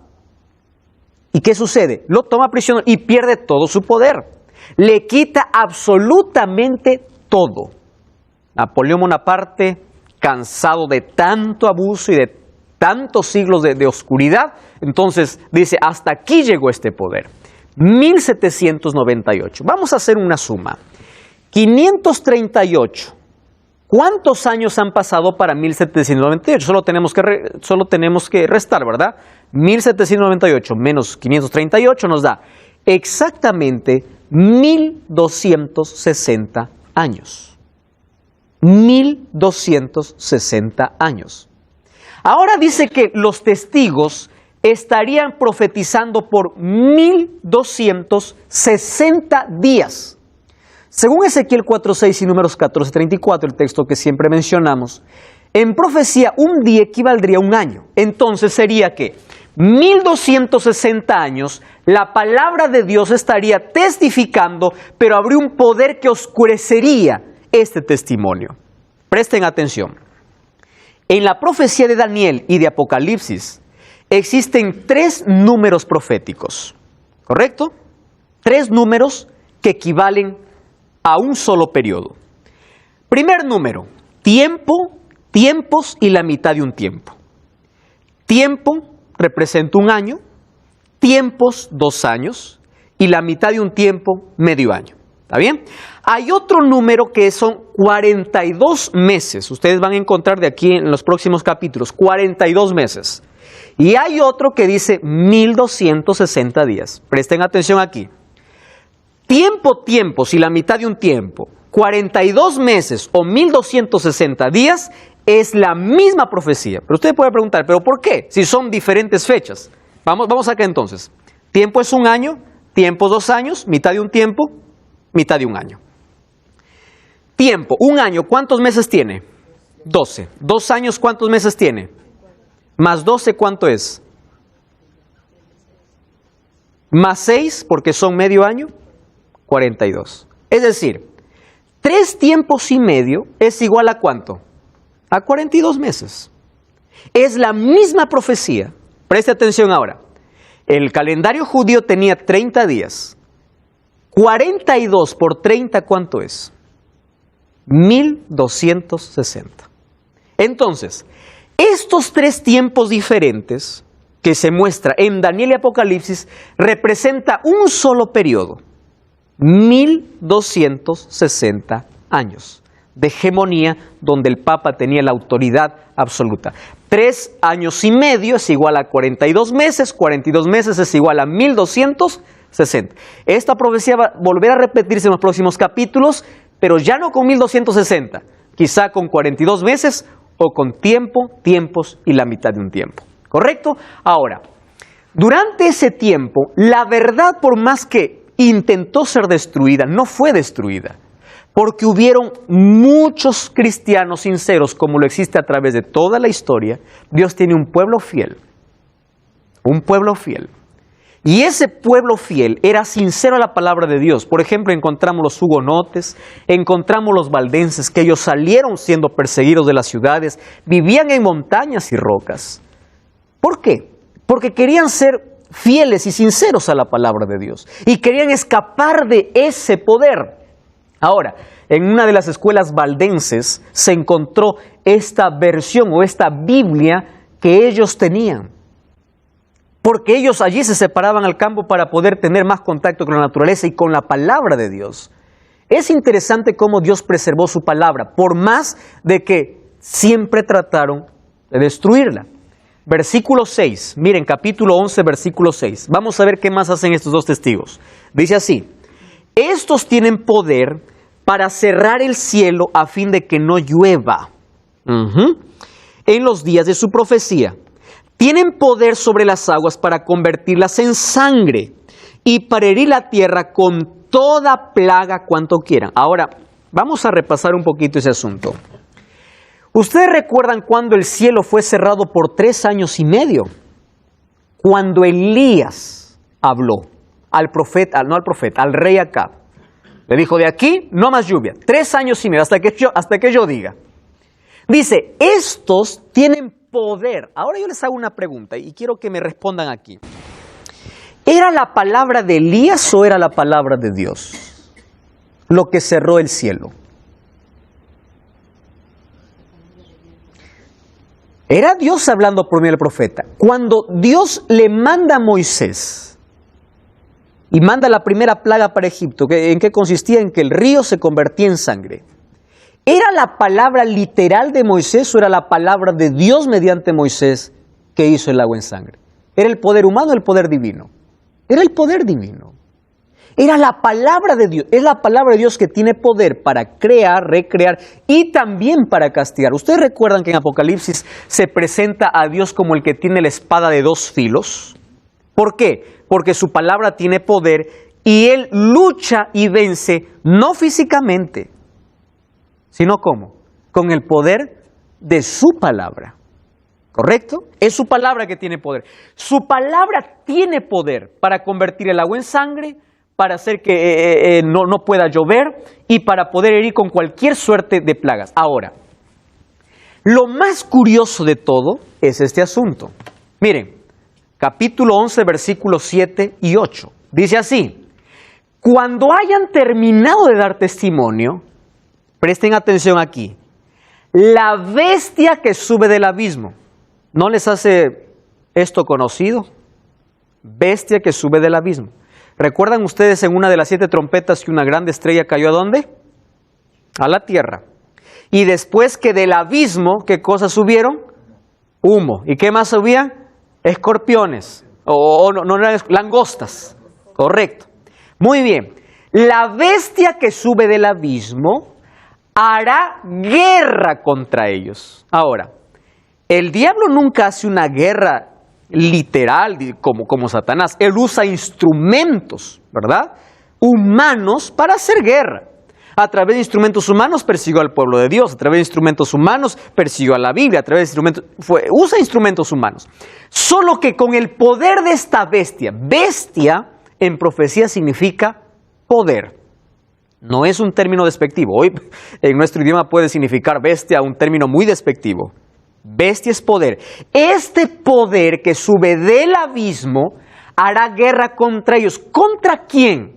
Contra los testigos. Ahora, lo curioso de todo dice, los vencerá y ¿qué más? Los matará. Wow, aquí sí nos complica el asunto.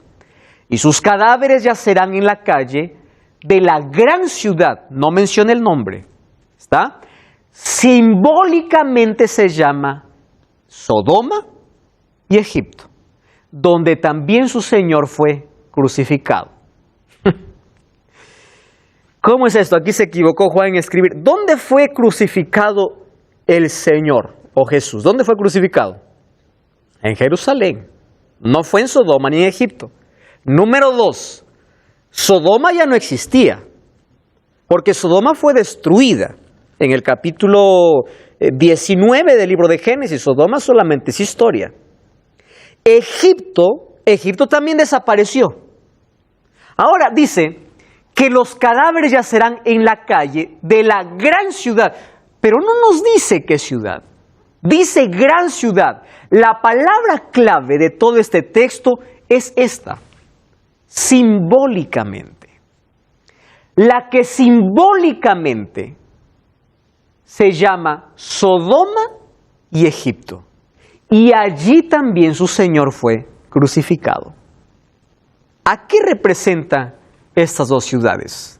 O vimos que estos dos testigos representan la palabra de Dios en su plenitud, pero también que estos sufrieron persecución por 1260 días o 1260 años, que ocurrió en la Edad Media, del año 538 hasta el año 1798. Estos dos testigos saldrán a hacer guerra, solo que la bestia que sube del abismo hará guerra contra ellos, los vencerá y los matará. Sus cadáveres están en la calle de la ciudad, que simbólicamente se llama Sodoma y Egipto, donde también su Señor fue crucificado. Muy bien. Simbólicamente. Vamos entonces al simbolismo. Sodoma y Gomorra. Génesis capítulo 18. Vamos a Génesis capítulo 18, versículo 20. Génesis capítulo 18, versículo 20. Dice así: entonces Jehová le dijo, el clamor contra Sodoma y Gomorra aumenta más y más, y su pecado se ha agravado, ¿cómo dice? En extremo. ¿Cuál es una de las cosas que resalta entre todos los pecados o las acciones pecaminosas que cometió Sodoma? La inmoralidad. Perversión sexual. ¿De dónde viene la palabra sodomita? De las prácticas de Sodoma. Sodoma llegó al extremo, a la cual nuestra generación hoy está llegando, de pervertir el plan de Dios para la familia. Mujeres se acostaban o no se acostaban, mujeres tenían relaciones sexuales con animales, hombres con hombres, mujeres con mujeres. La inmoralidad sexual llegó al extremo. Si hay una de las cosas que caracteriza a Sodoma, es inmoralidad. ¿Correcto? Entonces, si nosotros queremos definir a Sodoma en una palabra, por sus muchos pecados y por su maldad que llegó al extremo, es inmoralidad. ¿Y Egipto? ¿Por qué Egipto? Vamos entonces a Éxodo capítulo 5. Vamos a Éxodo capítulo 5. Éxodo capítulo 5, versículo 2. Faraón respondió y dijo así: ¿quién es Jehová para que yo oiga su voz y deje ir a Israel? Yo no conozco a Jehová y tampoco lo dejaré ir. Correcto. Y nosotros vemos que esas 10 plagas no fueron plagas en sí, fueron 10 oportunidades que tuvo Faraón para cambiar de parecer. Pero esas 10 oportunidades lo desperdició, finalmente él murió. Ahora, presten atención aquí. Si Sodoma es representada por la inmoralidad, Egipto es representada por la incredulidad. Entonces nosotros tenemos que revisar en la historia quién es esta gran ciudad que simbólicamente son Sodoma y Egipto. Si queremos traducir estas dos ciudades, ¿cómo sería? Que simbólicamente está representada por la inmoralidad y ¿qué más? Y la incredulidad. Porque allí también su Señor fue crucificado. Vamos a entender que su Señor fue crucificado cuando veamos en quién o quién representa simbólicamente inmoralidad y incredulidad. Yo les voy a mostrar algunos documentos que realmente son sorprendentes. Entonces aquí nosotros encontramos en la historia a una nación que tiene desde su origen o desde su inicio, tiene estas dos características. Les voy a mostrar aquí con algunos registros. La Revolución Francesa, si bien es cierto, fue un fenómeno sociológico, pero también fue una rebelión abierta contra la religión. ¿Por qué? Porque hubieron 12 siglos sin progreso. Miren, si nosotros regresamos de aquí unos 300, 400 años atrás, el mundo no había progresado, porque todo era pecado, hasta los hombres de ciencia eran perseguidos, ¿verdad? No había adelanto en nada. La religión, en lugar de convertirse en una bendición, recuerdan de las aguas amargas de la cuarta, quinta, tercera trompeta, se convirtió en una maldición. Entonces, Francia se rebeló y dijo, si la religión nos trae tanto problema, nosotros nos declaramos ateos y no queremos saber nada de Dios. Y Francia, presten atención, es la única nación en toda la historia que por asamblea general se declaró atea. No existe otra en el mundo que por asamblea general se haya declarado atea, incrédula. No queremos creer más en Dios. Allí en la catedral de Notre Dame se vistió a una mujer de diosa. Se adoró a esa mujer como un dios personal, como una diosa para los franceses. Esa era la diosa de la razón. Y después viene la época del iluminismo, etcétera, etcétera. Pero la diosa de la razón, ¿correcto? Ahora, por asamblea general se declaró atea. Incredulidad. ¿A quién representa? Egipto. Pero nos falta una característica, ¿o no? Ahora dice, y todos los pueblos, tribus, lenguas y naciones contemplarán sus cadáveres por 3 días y medio y no permitirán que sus cadáveres sean sepultados. Esta palabra es tan importante. ¿Por qué? Porque cuando se declaró atea Francia, Francia no solamente fue en contra de la religión.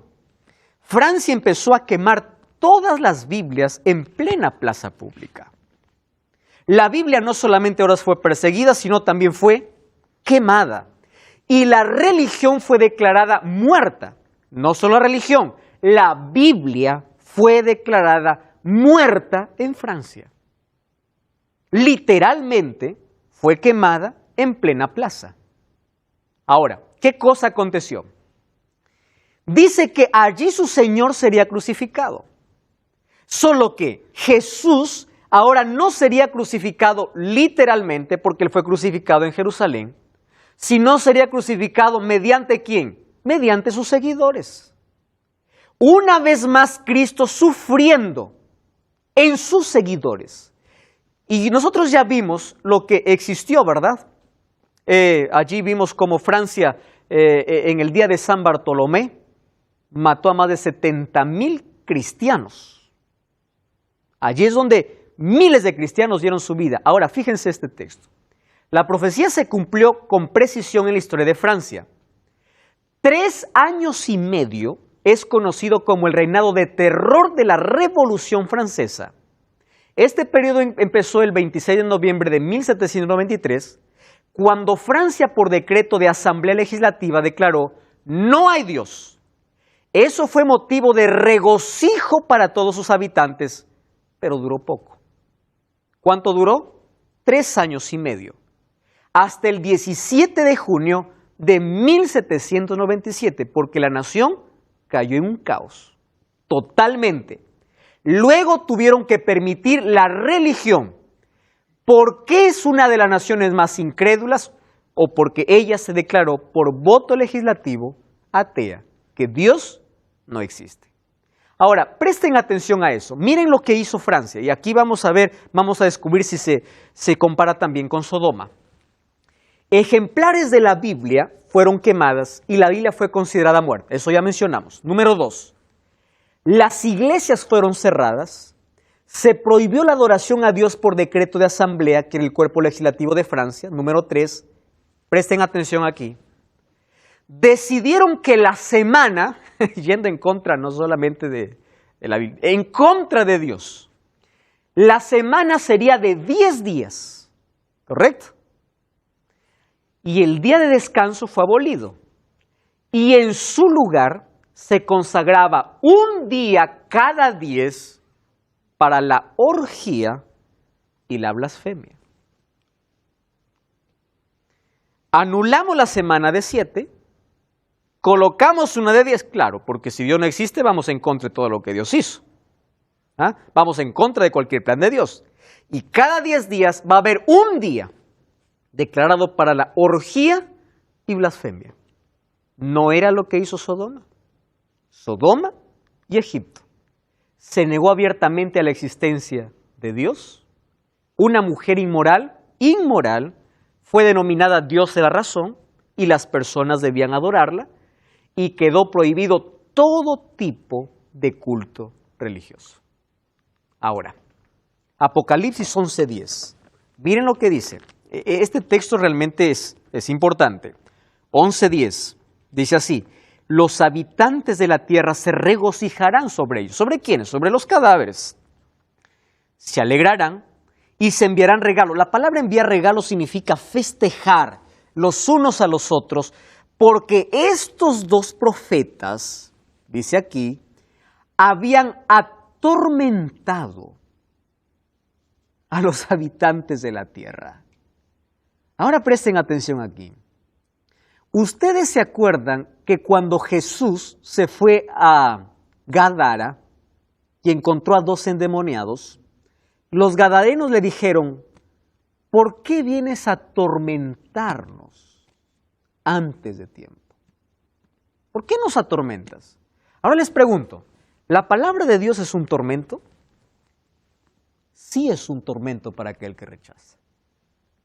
La palabra de Dios va y discierne o entra hasta la conciencia del ser humano y no deja en paz a alguien que está viviendo en pecado. La palabra de Dios produce un tormento interno en la persona que siempre rechaza. Ahora dice, ellos se alegraron porque dijeron: nadie más nos va a atormentar. En otras palabras, nadie más nos va a decir qué es pecado, o qué no hacer, o qué hacer. Eso se acabó para siempre, eso murió. Y celebraron ellos. Ahora, perturbar viene incluso de una palabra del Antiguo Testamento. Cuando Acab se encontró allí con Elías, le dice así: ¿eres tú de aquellos que perturbas a los hijos de Israel? Pregunto, ¿Elías perturbaba al pueblo o él hablaba el mensaje de Dios? Él traía un mensaje de Dios. Pero para Acab, ¿qué cosa era eso? Perturbación. Perturbación. Entonces él le dice, yo, estás equivocado. Tú, tu esposa, tu familia, que llevó al pueblo a la apostasía, pero yo no perturbo. Pero ¿cómo llama el mundo a la palabra de Dios? Perturbación. Ustedes, hasta ahora ustedes se dan cuenta, ¿verdad? Biblia, ¿qué Biblia? Cada uno puede elegir o hacer su propia moral, sus propias reglas. Cada uno puede vivir de acuerdo a lo que le da la gana. No existe pecado. Pecado está en tu mente. Tú llamas pecado a lo que quieres. ¿Por qué? Porque si van a la Biblia les perturba. Ellos se alegraron, dijeron, nunca más vamos a ser perturbados. Pero el versículo 11 dice así. Después de 3 días y medio, hablando acerca de los 3 años y medio allí en Francia, el espíritu de vida enviado por Dios entró en ellos, se levantaron sobre sus pies y cayó gran temor sobre los que lo vieron. Una gran voz del cielo decía, subid acá. Y subieron al cielo en una nube y lo vieron todos sus enemigos. En aquella hora hubo un gran terremoto. La 10ª parte de la ciudad se derrumbó. Por el terremoto murieron 7,000, presten atención a ese número, 7,000 hombres. Los demás se aterrorizaron y dieron gloria a Dios, al Dios del cielo. Y allí comienza a retomar el séptimo ay, que ya nosotros vimos en la 7ª trompeta de los programas anteriores. Allí acaba la historia de los 2 testigos. Presten atención. ¿Cuándo ocurre esto entonces? Antes que se toque la 7ª trompeta. Es decir, históricamente en Francia, cuando dice que después de 3 días y medio, entró en ellos el espíritu de vida enviado por Dios y se levantaron sobre sus pies, estaban muertos, ahora resucitan, y hubo temor sobre los que lo vieron.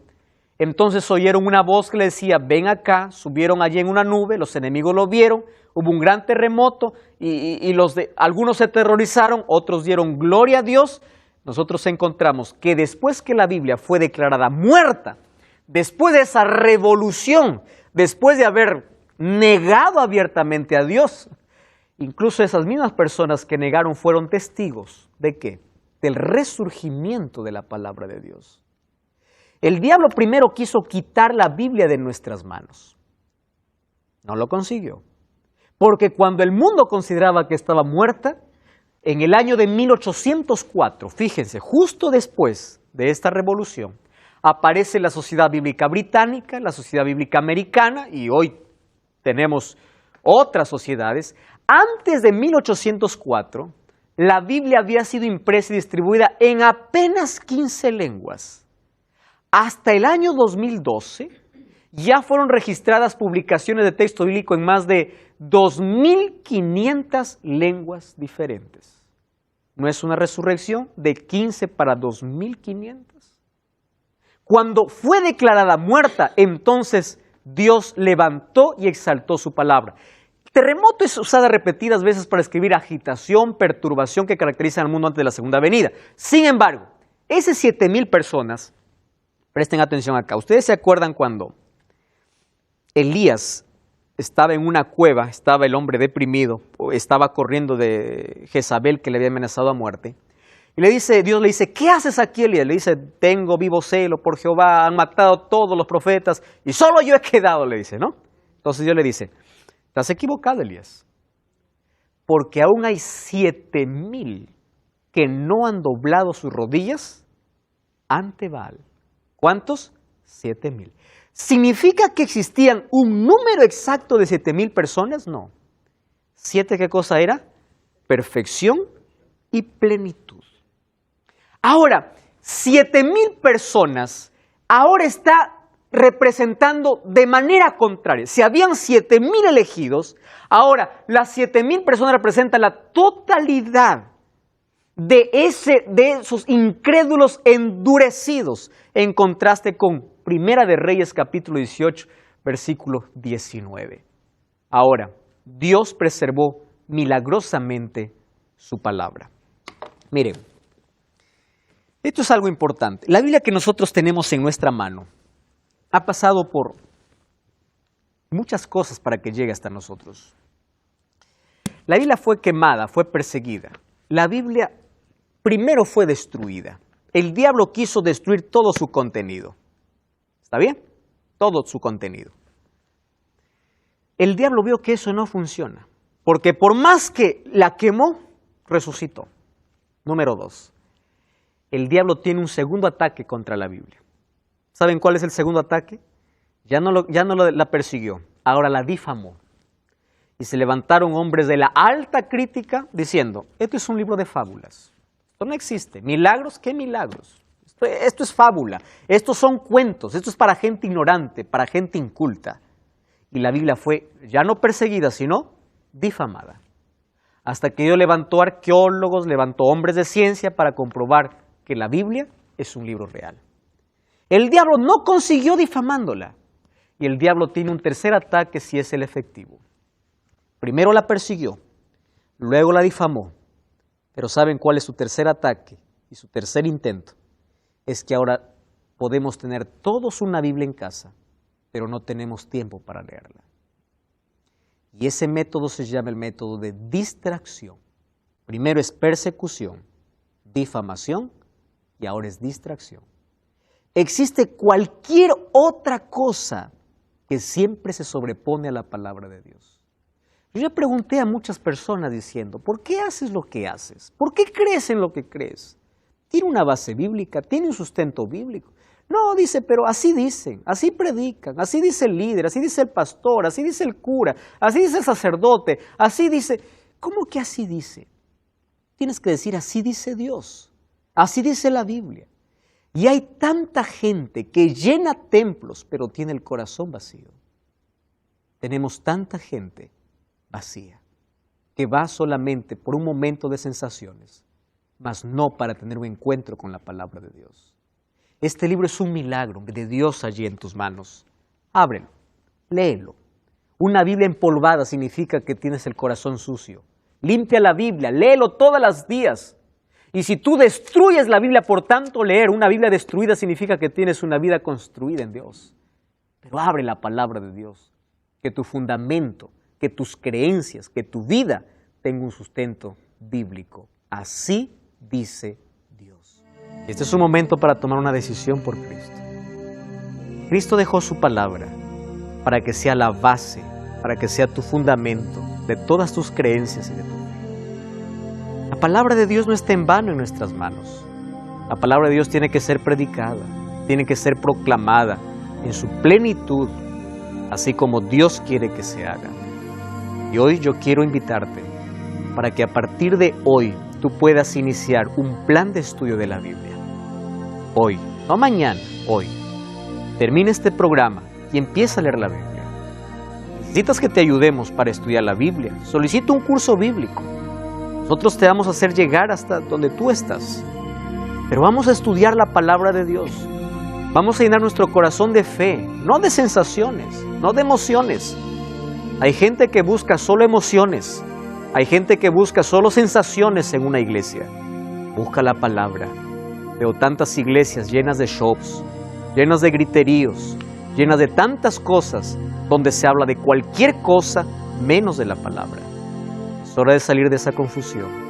Es hora de salir de allí para buscar a un pueblo o un lugar donde se predique, donde se hable, donde la palabra de Dios pueda ser expuesta en toda su plenitud. Porque es a través de la Biblia que conocemos a Cristo. Es la Biblia quien nos guía a Jesucristo. Y es Jesucristo quien nos salva. Es la Biblia que debe ser colocada en nuestra vida para que sea nuestra luz todos los días de nuestra vida.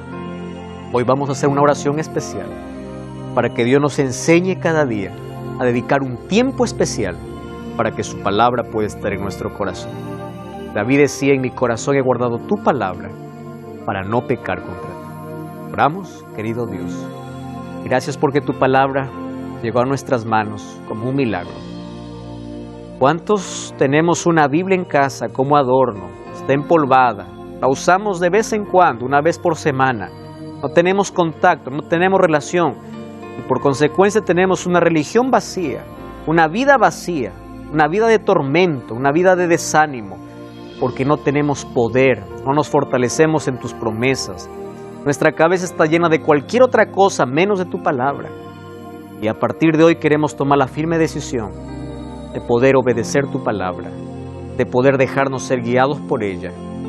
Por favor, permítenos cada día dedicar ese momento especial para la oración, para el estudio de tu palabra. Gracias, Señor, por esa bendición. En el nombre de Jesús.